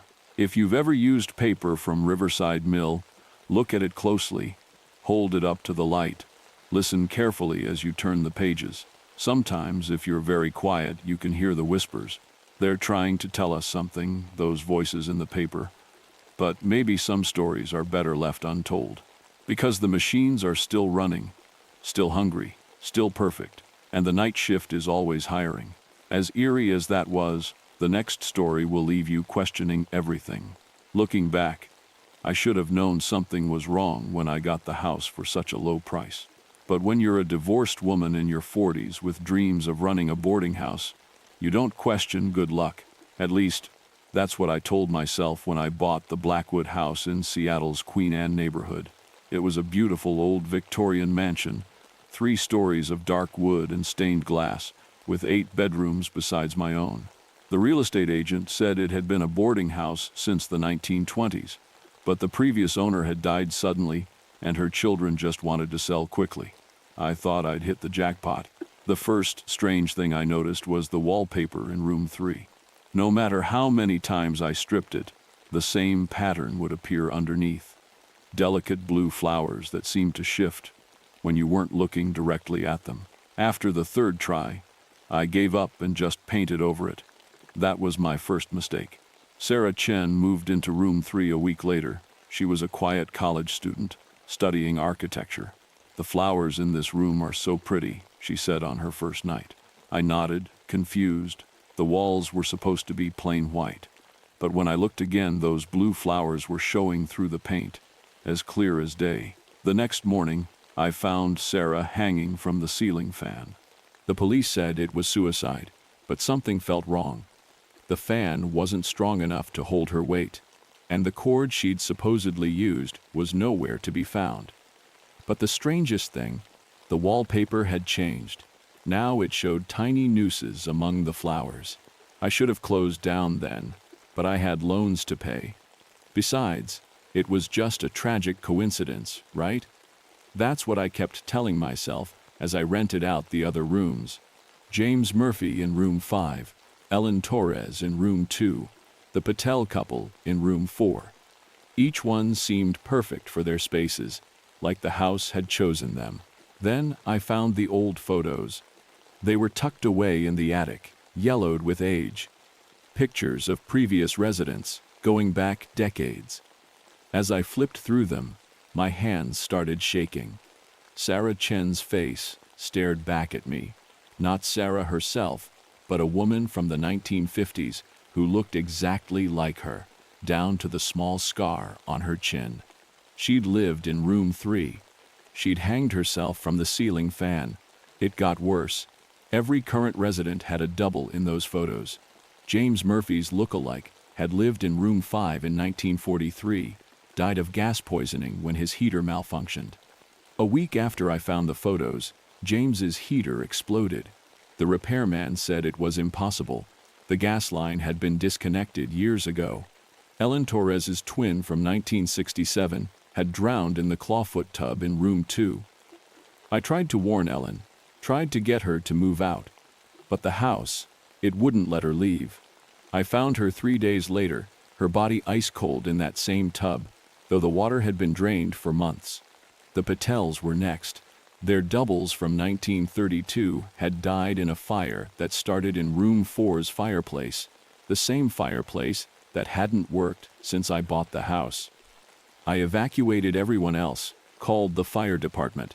But when they arrived, they found no trace of fire, just 2 bodies, burned beyond recognition in an otherwise untouched room. Now it's just me and 3 rooms left to fill. The photos showed me my own double, too, the previous owner, Mrs. Blackwood herself. They said she died peacefully in her sleep, but the picture tells a different story. Her eyes are wide with terror, staring at something behind the camera. I should leave. I know I should. But the house won't let me. Each night, I hear footsteps in empty rooms, see shadows of past residents in the hallways. The wallpaper changes in every room now, showing scenes from deaths yet to come. And the new applications keep arriving, each potential tenant a perfect match for someone in those old photos. Last night, I found a new photo in the attic. It's dated next week, and it shows me sitting at my desk, writing this very warning. Behind me, in the shadows, I can just make out figures, all the residents who died here, their faces twisted in eternal screams. And among them, waiting, is Mrs. Blackwood, her arms open in welcome. The house is hungry again. I can feel it. 3 more rooms to fill, 3 more deaths to recreate. And then I think I'll understand why Mrs. Blackwood looked so terrified in that last photo. Because something is standing behind me right now as I write this, something that smells of old wallpaper and forgotten tragedies. If you're reading this, stay away from the Blackwood house. Don't be fooled by the low rent or the beautiful architecture. The rooms are already waiting for their next occupants, the wallpaper already changing to show their fates. And if you happen to drive by on a dark night, don't look too closely at the windows. You might see yourself looking back in a photograph that hasn't been taken yet. Found among the personal effects of Mary Wilson, former owner of the Blackwood house. The house remains vacant, though neighbors report seeing lights in the windows at night, and occasionally the sound of someone hanging wallpaper. Don't get too comfortable. The next tale will make your skin crawl. Looking back at the summer of 1969, I still can't explain what happened at Lake Midnight. As a deputy sheriff in our small Minnesota town, I'd seen my share of drownings and accidents. But what happened that summer was different. Sometimes at night, I still hear the splashing. It started in early June. I was doing my usual patrol around the lake when Mrs. Henderson, who ran the bait shop, flagged me down. Her face was pale as she told me about Jimmy Peters, a local kid who'd been acting strange since his morning swim. "There's something wrong with his eyes, Deputy Anderson," she said. "They're different." I didn't think much of it then. Jimmy was a teenager, probably getting into trouble like teens do. But later that day, his mother called the station in tears. Jimmy hadn't come home, and his wet swimsuit was found by the lake's edge, neatly folded. The next week, Sarah Collins went missing after her morning swim. We found her car in the parking lot, keys still in the ignition. Her clothes were folded on the dock, just like Jimmy's. The water was calm that day, too calm. Even the loons had stopped calling. People started talking. Old Carl from the tackle shop mentioned stories his grandfather used to tell about the lake, about things that lived in its depths long before settlers came. I didn't believe in ghost stories. but I couldn't shake the feeling that something was watching me whenever I patrolled the shoreline. By July, 5 more people had vanished. Each time, the pattern was the same. They'd go for a swim, and hours later, someone would find their clothes neatly folded by the water. No bodies, no signs of struggle, just silence and still water. But it was what happened to Mike Reynolds that really scared me. I'd known Mike since high school. He was the high school swim coach now. One evening in late July, I was parked by the lake when I saw him walking out of the water. Something about his movement was wrong. He walked like he was just learning how, his steps jerky and unnatural. I called out to him, but when he turned, I felt my blood run cold. His eyes were different, just like Mrs. Henderson had said about Jimmy. They were darker somehow, with a greenish tinge that caught the fading light. He smiled at me, but it wasn't Mike's smile. "Evening, deputy," he said, but his voice had a wet, gurgling quality. "Beautiful night for a swim." I asked him if he was feeling okay, and he just kept smiling. Then he told me something I'll never forget. "They're so happy down there, Tom.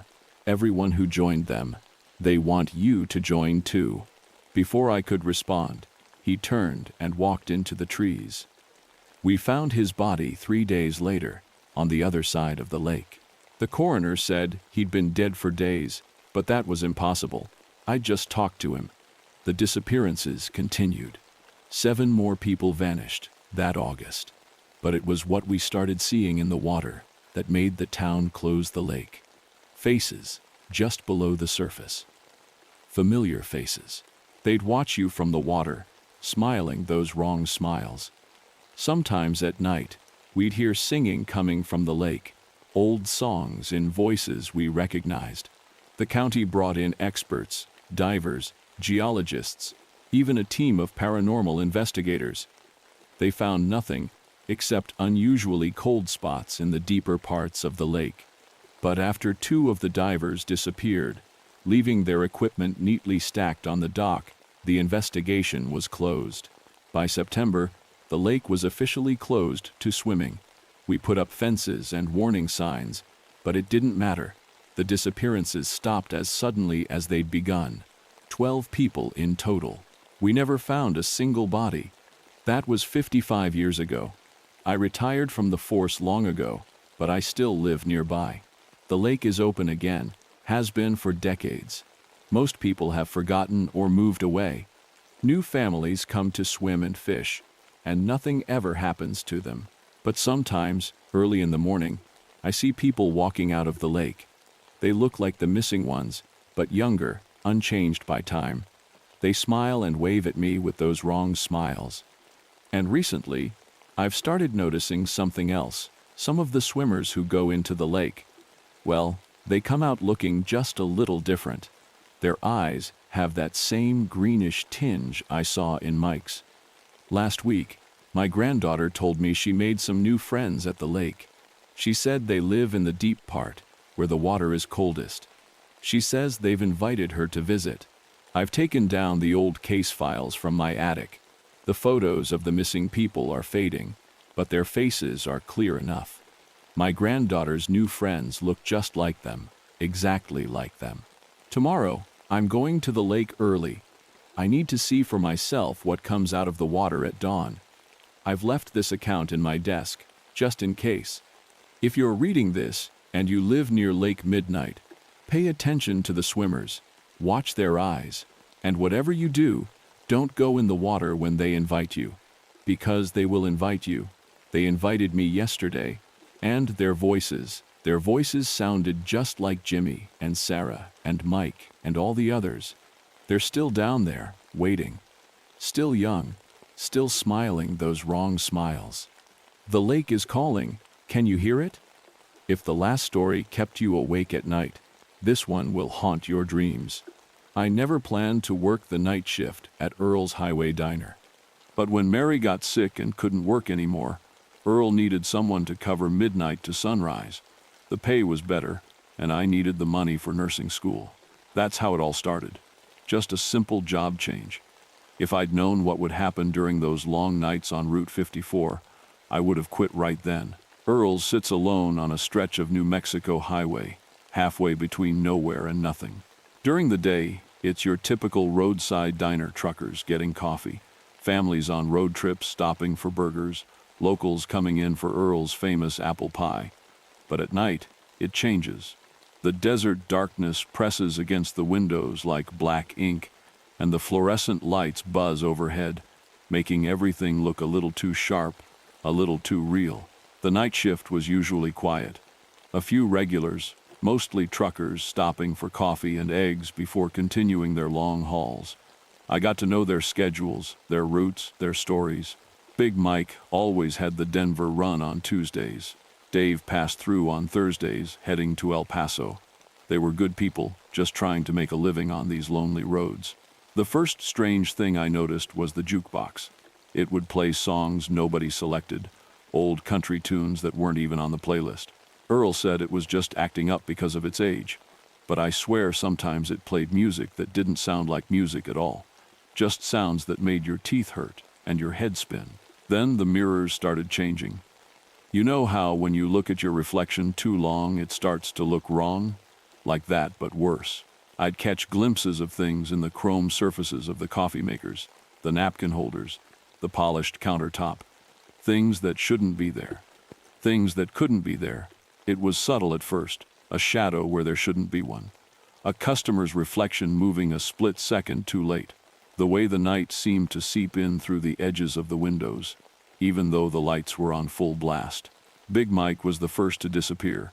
He came in one night, ordered his usual eggs over easy, hash browns, black coffee. Said he was making good time, should hit Denver by morning. But he never made it. They found his truck 2 days later, parked at a rest stop 50 miles north. Engine still running, coffee cup still full, no sign of Mike. I told the police about his last stop at Earl's, but they just wrote it down and moved on. Truckers go missing sometimes, they said.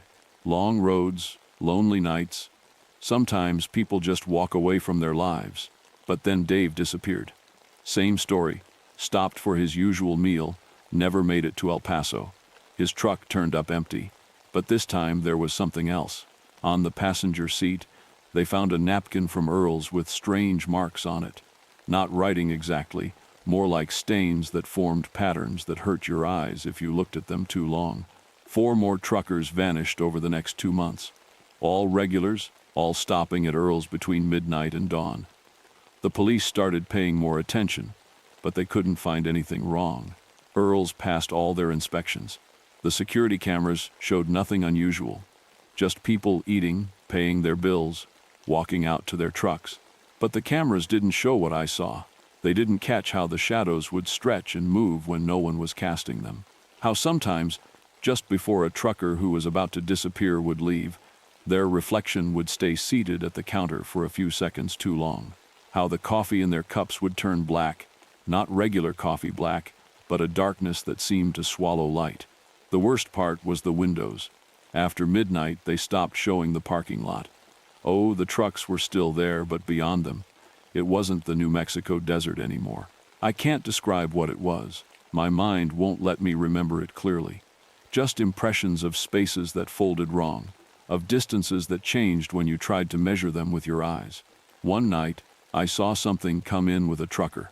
Not through the door, it sort of slid in with his shadow when he walked under the fluorescent lights.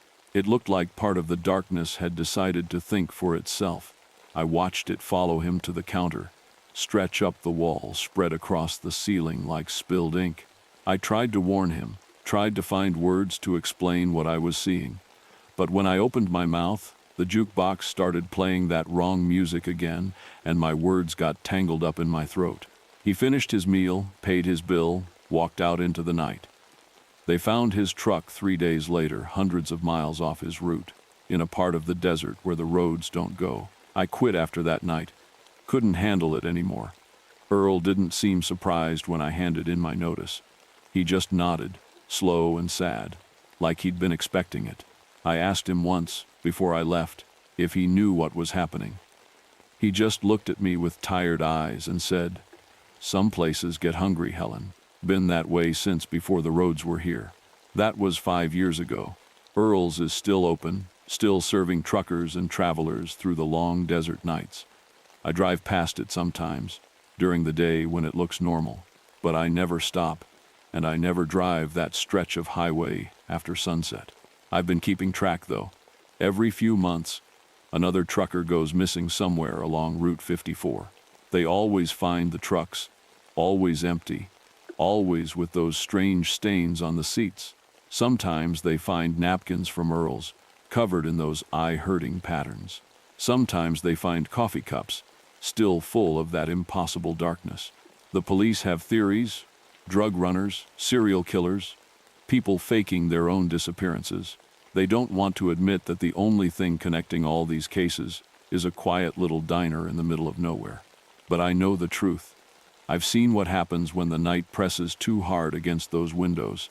I've watched the darkness think about what's sitting at the counter. I've heard that wrong music play from a jukebox that isn't plugged in anymore. Sometimes I dream about those nights. In the dreams, I'm back behind the counter, watching the shadows stretch and move. But in the dreams, I can see what's casting them. In the dreams, I understand what the patterns on those napkins mean. In the dreams, I know why Earl stays open through the darkest hours of the night. I wake up from those dreams with the taste of that too black coffee in my mouth and the sound of the wrong music in my ears. And sometimes, just sometimes, I catch my reflection moving a little too late in the bathroom mirror. I don't work nights anymore. Can't even look out my windows after sunset. But sometimes when I'm driving home late and I pass a truck stop, I see people heading into bright diners just like Earl's. I want to warn them, want to tell them about the shadows that think, about the reflections that linger, about the music that isn't music at all. But I don't. I just drive on, checking my rearview mirror to make sure my reflection is still keeping up with me.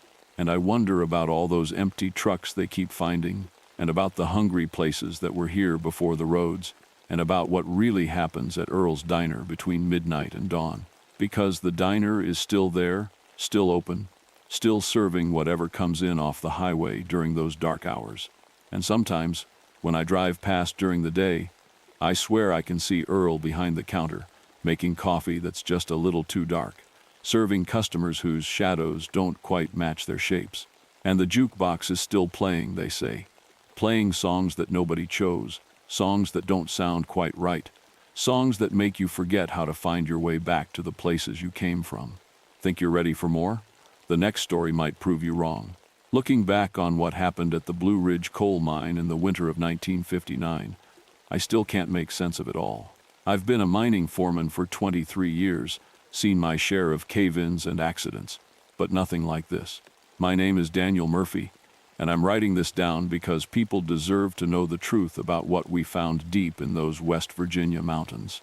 It started when the company decided to dig deeper than we'd ever gone before.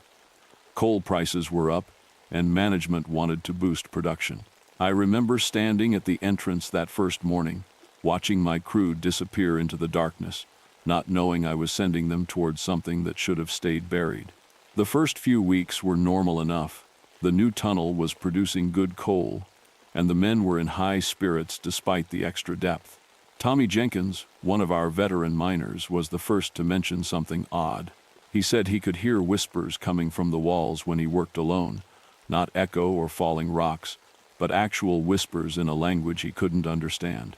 I blamed it on the depth playing tricks with sound, but then others started reporting similar things. Tools would go missing, only to show up in tunnels we hadn't opened yet. The support beams would creak and groan, even when there was no pressure on them. And the rats, usually a constant presence in any mine, had completely disappeared. One day, Mike Collins, our youngest miner, came running out of the deep tunnel, white as a sheet.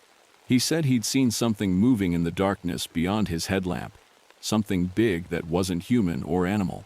We all laughed it off, but I noticed the older miners exchanging worried looks. That's when I decided to check the old mining records. In the company's dusty archives, I found reports from the 1880s, when the first miners tried to work this mountain. They'd abandoned the original shaft after a series of unexplained disappearances. The final report mentioned voices from the deep and black shapes in the darkness. I should have shut everything down right then. The accidents started small, a minor cave-in here, some broken equipment there. But then we lost our first miner. John Peterson disappeared during his shift, leaving behind only his helmet, the lamp still burning. The rescue team found no trace of him, just a tunnel that seemed to go deeper than our maps showed. Management pressured us to keep working, but the men were scared. They'd work only in pairs now, and everyone reported the same things: cold spots where the air shouldn't be cold, shadows moving against the light, and that constant whispering from the walls. I started spending more time in the deep tunnel, trying to understand what was happening. The air felt different down there, thick and old, like breathing in dust from a pharaoh's tomb. Our compasses wouldn't work right, spinning wildly or pointing in impossible directions. And the darkness, it seemed to swallow our lights, like it was alive and hungry. Then came the day we broke through into something that changed everything. The drilling crew hit what they thought was a natural cave system, but it was too regular, too shaped. The walls were smooth and had markings that looked almost like writing, but no language any of us had ever seen. And there were tunnels, dozens of them, all heading deeper into the mountain. That's when the disappearances really started. We lost 3 men in 1 week. The rescue teams would find only their equipment, scattered like they'd been snatched away while working. One team found a boot with a foot still in it, like something had torn the miner right out of it. The company sent geologists and cave experts, but they disappeared too. The police were useless. What could they do against something they couldn't see or understand? The local papers blamed it on cave-ins and gas pockets, but we knew better. The whispering got louder. Men reported hearing their missing friends calling for help from behind the walls. We tried sealing off the deep tunnels, but the seals wouldn't hold. Something kept breaking through them, leaving claw marks in solid steel. The end came during a night shift. I was in my office when the power went out. The emergency lights kicked in, and I heard screaming from the deep tunnel. By the time I got there, it was too late. The entire crew, 12 men, gone. The tunnel entrance had collapsed, but not from natural causes. The support beams weren't broken. They were bent outward, like something massive had burst through them. The rescue attempt was a disaster. We lost 3 more men trying to dig through. Their screams, I still hear them in my nightmares. When we finally broke through, we found an empty tunnel that seemed to go on forever, with those strange markings everywhere.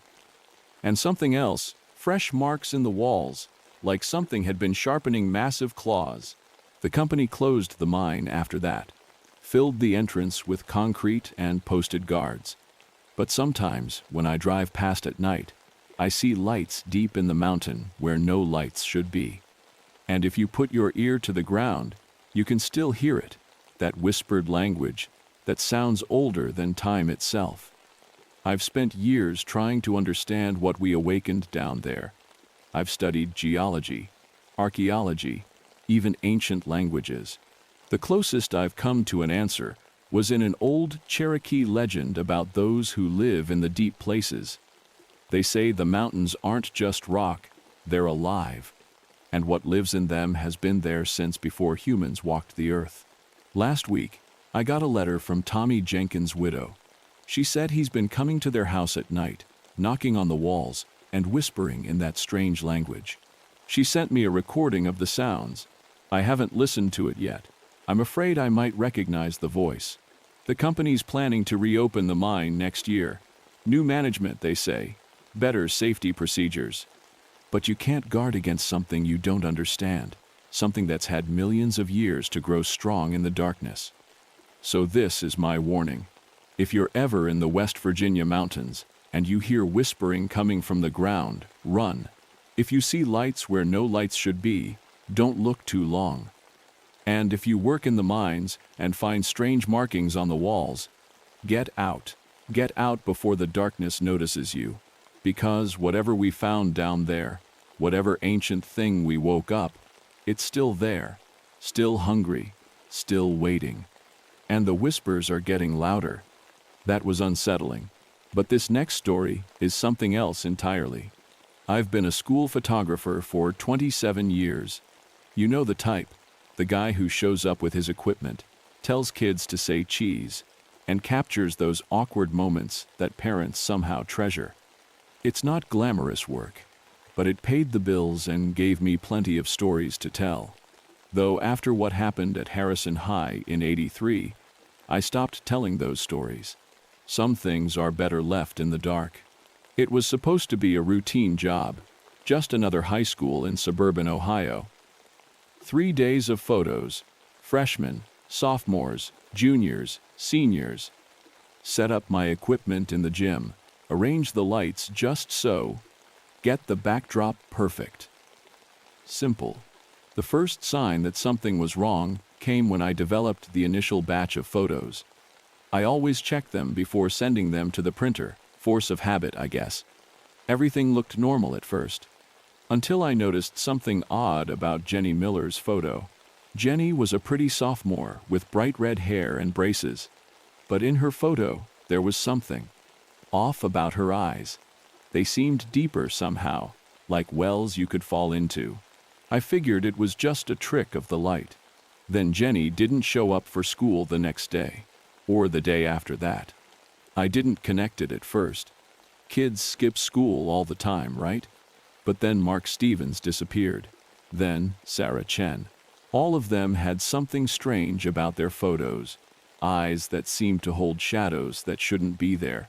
Smiles that didn't quite reach those eyes. I started paying more attention to my camera. It was an old Hasselblad, passed down from my father. He'd bought it from a traveling photographer back in the 50s. Said the guy was desperate to sell it, practically gave it away. I'd never thought much about its history before, but now I noticed things. The way the lens seemed to catch light differently sometimes. The strange clicking sound it made between shots, even when I hadn't touched the shutter. The way the students would sometimes freeze for just a second too long after the flash, like they were caught in some kind of trance. By the end of the second day, 5 students had vanished. The police were investigating, of course, but they found nothing. No signs of struggle, no evidence of foul play. The kids had simply stopped existing. I tried to stop the photo sessions, told the principal we should postpone, but he insisted we continue. Said the yearbook deadline couldn't wait, that the missing students were probably just playing some kind of prank. That's when Mrs. Thompson, the art teacher, started asking questions. She'd noticed something in the photos on display in the hallway, a pattern in the shadows behind each missing student. She asked to see my camera. The next morning, they found her classroom empty. Her coffee was still warm on her desk. I knew I had to do something. That night, after everyone had left, I broke into the school darkroom, developed every photo I'd taken, laid them all out under the red light. And there it was, in every photo of the missing students, the same pattern of shadows.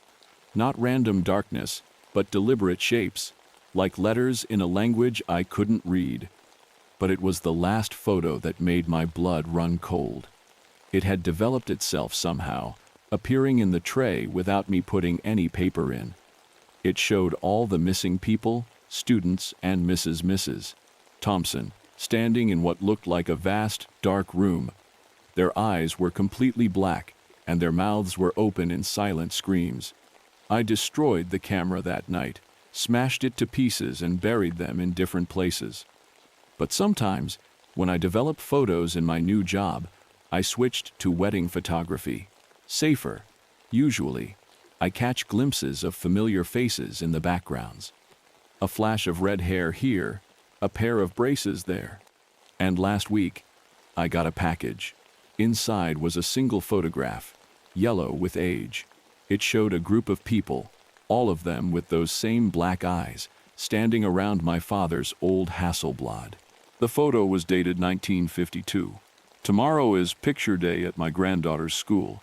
She's excited about it, picked out her favorite dress, practiced her smile. When I asked her who the photographer was, she showed me the form. The company name made my heart stop. Stevens, Miller Photography. I'm writing this down because I need someone to know. Need someone to understand why I'm going to that school tomorrow, even though I retired years ago. Why I have to stop this before it happens again. Because I've learned something about cameras over the years. They don't just capture moments. Sometimes they capture souls. And sometimes, if you look closely enough at old school photos, you can see the truth in those smiling faces. The shadows behind them are getting deeper, and they're starting to spell out words I can finally read. The phone just rang. It was the school secretary, confirming tomorrow's photo session. In the background, I heard something that made my skin crawl. The familiar click of a shutter, even though she told me the photographer hasn't arrived yet. If you're reading this, check your old school photos. Look carefully at the shadows. And whatever you do, never trust a camera that takes pictures on its own. Because somewhere, in a dark room that shouldn't exist, 9 souls from Harrison High are still posing, still smiling, still waiting for someone to develop the final shot. You survived that one. But the next tale is even more terrifying. The worst part of working the midnight shift at Crow wasn't the loneliness or the bad coffee or even the creepy callers. It was knowing that every night someone else might die because they tuned into my show. Let me start at the beginning. I'm Michael Turner, and in 1971, I was the overnight DJ at Crow Radio, a small station in Broken Arrow, Oklahoma. The kind of place that played country music during the day, and whatever the night DJ felt like playing after midnight. Most nights, I had maybe a dozen regular listeners, truckers, insomniacs, night shift workers, good people who just wanted some company in the dark hours. Everything was normal until that first night in September. The studio was in an old converted house on the edge of town, surrounded by empty fields. Around 2 a.m., the temperature dropped suddenly, the kind of cold that seeps into your bones. I remember because the studio window frosted over, even though it was still summer in Oklahoma. That's when the first strange call came in. Crow Radio, you're on the air, I said, expecting another trucker requesting Merle Haggard. Instead, there was this weird static, like radio interference, but different. Through it I heard what sounded like my own voice, but distorted, speaking words I wasn't saying. Betty Mason will hear the midnight train. Her last song will be Ring of Fire. The line went dead. I figured it was just some prankster with a voice modulator. But the next morning, I learned that Betty Mason, one of my regular listeners, had been found dead at the railroad crossing. The police said she'd parked her car on the tracks. Johnny Cash's Ring of Fire was playing on her car radio. I tried to convince myself it was a coincidence, but then it happened again the next night, and the next. Each time, the call would come through with that strange static. Each time, it was my voice, but wrong somehow, predicting a listener's death. Each time, they died exactly as described. Jim Peterson found in his truck at sunrise, radio still playing Patsy Cline. Maria Gonzalez, discovered in her diner kitchen. George Jones, crackling through the speakers. Tom Wheeler, our morning DJ, slumped over the control board while Hank Williams sang about loneliness. I tried everything to stop it. I changed the request line number. I stopped taking calls altogether. But the voice still came through, breaking into our broadcast signal. Sometimes in the middle of songs, sometimes between commercials. Always with that horrible static, always with my voice telling me who would die next. The station manager, Bill Harris, thought I was losing my mind. "You're working too many nights alone, Mike," he'd say. "Maybe you need a vacation." Then one night, the voice predicted his death. Found him the next morning in the station parking lot. Car running, radio tuned to Crow. I went to the police, but what could I tell them? That our radio station was somehow killing people? That some evil force was using my voice to announce deaths? They'd have locked me up. The worst part was the pattern. It only happened during my shift, only to people who listened regularly. I begged my listeners to turn off their radios, to tune to another station, anything. But they kept listening. Maybe they couldn't help themselves. Maybe something made them listen. One night, about 2 months in, I was playing a Merle Haggard song when the static started again. But this time, it was different. Instead of my voice, I heard everything.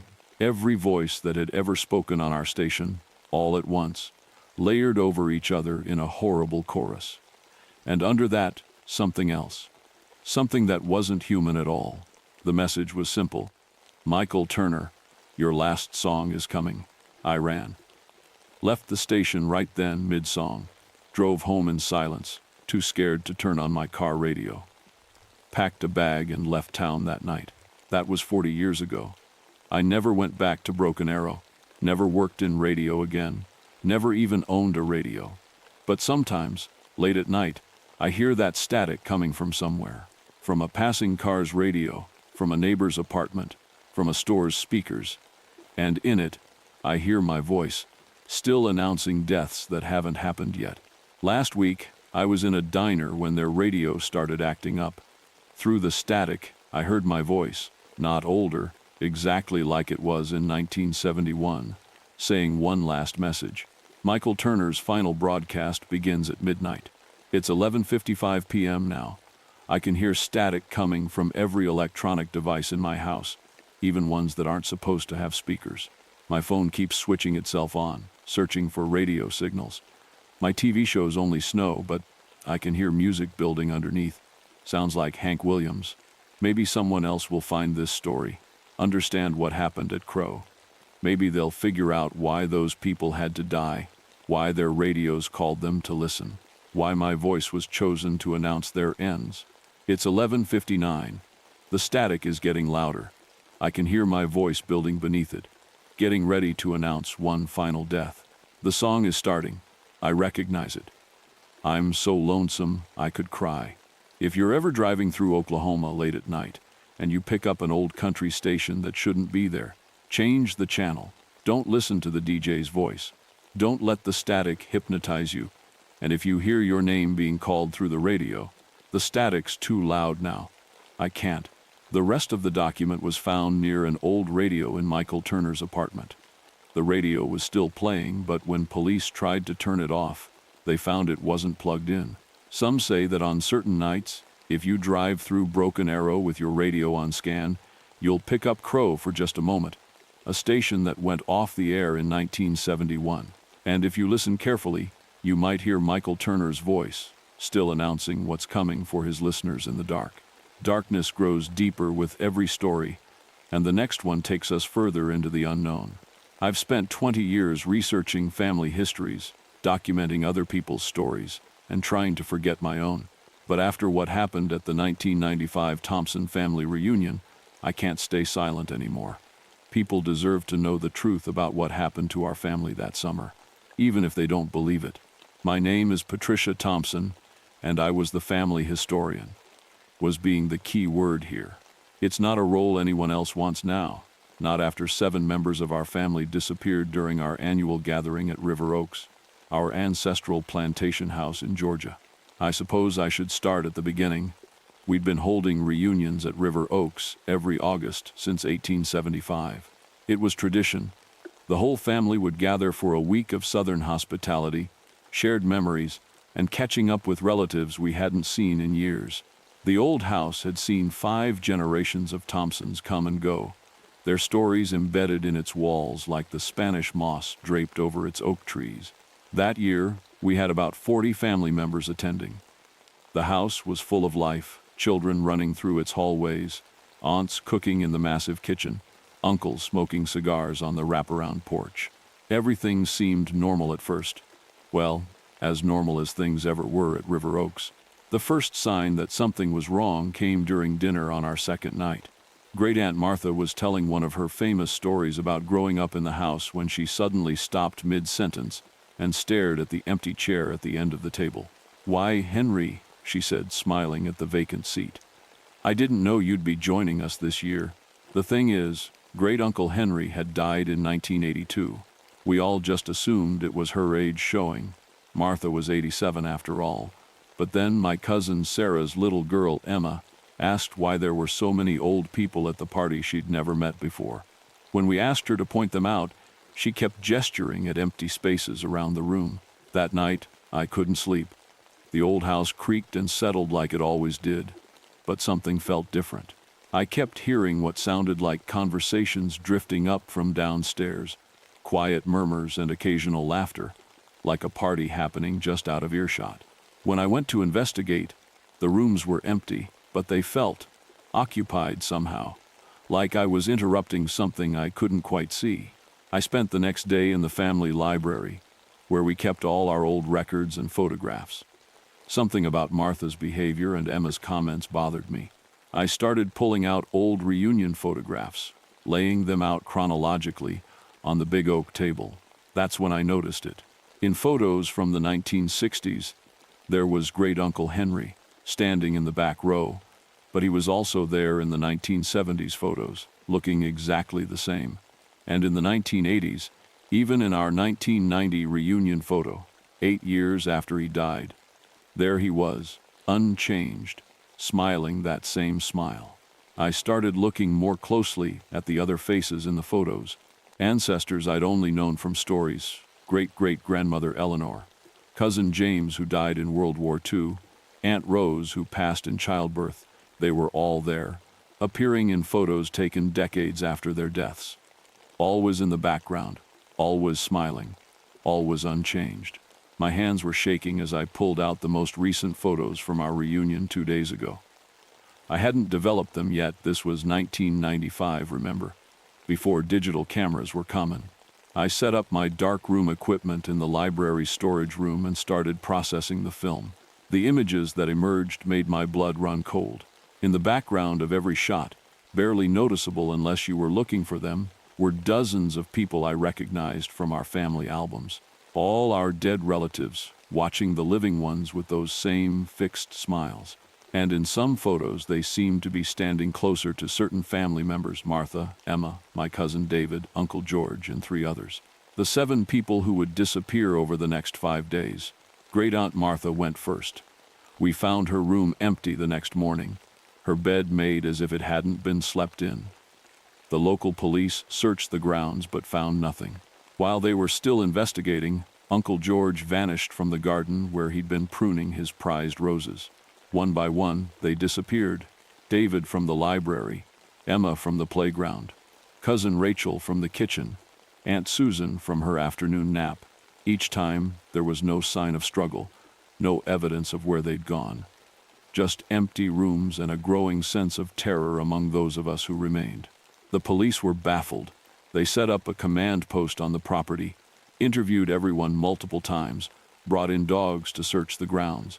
But it was like our family members had simply ceased to exist. On the last night, I was alone in the library again, desperately searching our family records for any clue about what was happening.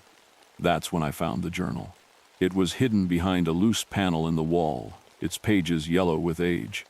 It belonged to my great-great-grandfather, William Thompson, who built River Oaks in 1872. The entries were difficult to read, the handwriting becoming increasingly erratic, but what I could make out chilled me to my core. He wrote about making a deal to ensure the family's prosperity, about sacrifices that needed to be made, about how the dead would return each year to claim what they were owed. 7 souls every 20 years, 4 elders and 3 youth, to maintain the balance.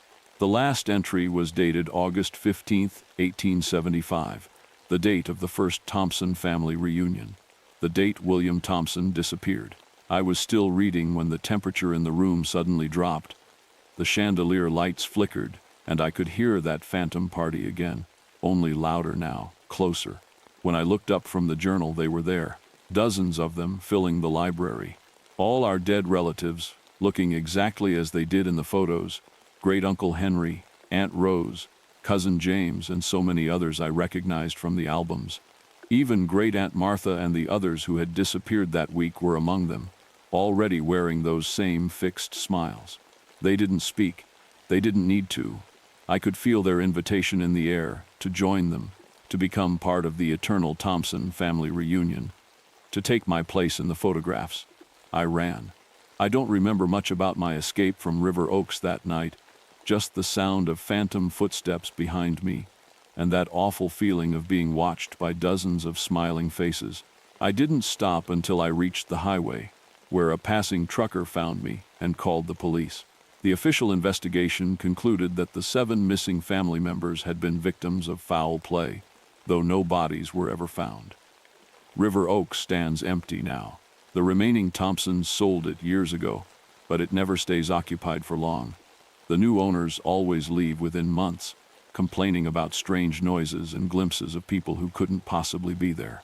We don't hold family reunions anymore. Most of us have changed our names and moved far away from Georgia. We don't talk about what happened in 1995, or about the photos I salvaged from the library that night. The ones that show our missing relatives standing among the dead, smiling those terrible, unchanging smiles. But every August, I get letters. They're always postmarked from River Oaks, though no one lives there. Inside is always the same message, written in different hands I recognize from old family documents. The family misses you, Patricia. Your place at the reunion is waiting. I've hired someone to burn the letters when they arrive. I don't open them anymore. But sometimes, on quiet nights, I swear I can hear distant party sounds, like a reunion happening just out of sight. And in my dreams I see those smiling faces waiting patiently for the next generation of Thompsons to join their eternal gathering. The worst part, according to great-great-grandfather William's journal, 2015 will mark 20 years since the last sacrifice. I've tried warning the remaining family members, but they don't want to hear it. They say I'm crazy, that I imagined everything that happened at River Oaks, but I know better. The dead Thompsons are patient. They'll wait as long as they need to, watching from their photographs, smiling their unchanging smiles. And somewhere, in an empty plantation house in Georgia, they're preparing for another reunion. Author's note. This account was found among Patricia Thompson's belongings after she disappeared from her home in August 2015. Her photo albums were left open on her desk, showing family reunion pictures dating back to 1875. In the most recent photos, some claim they can see Patricia standing in the background, smiling that same fixed smile. The Thompson family curse, it seems, lives on.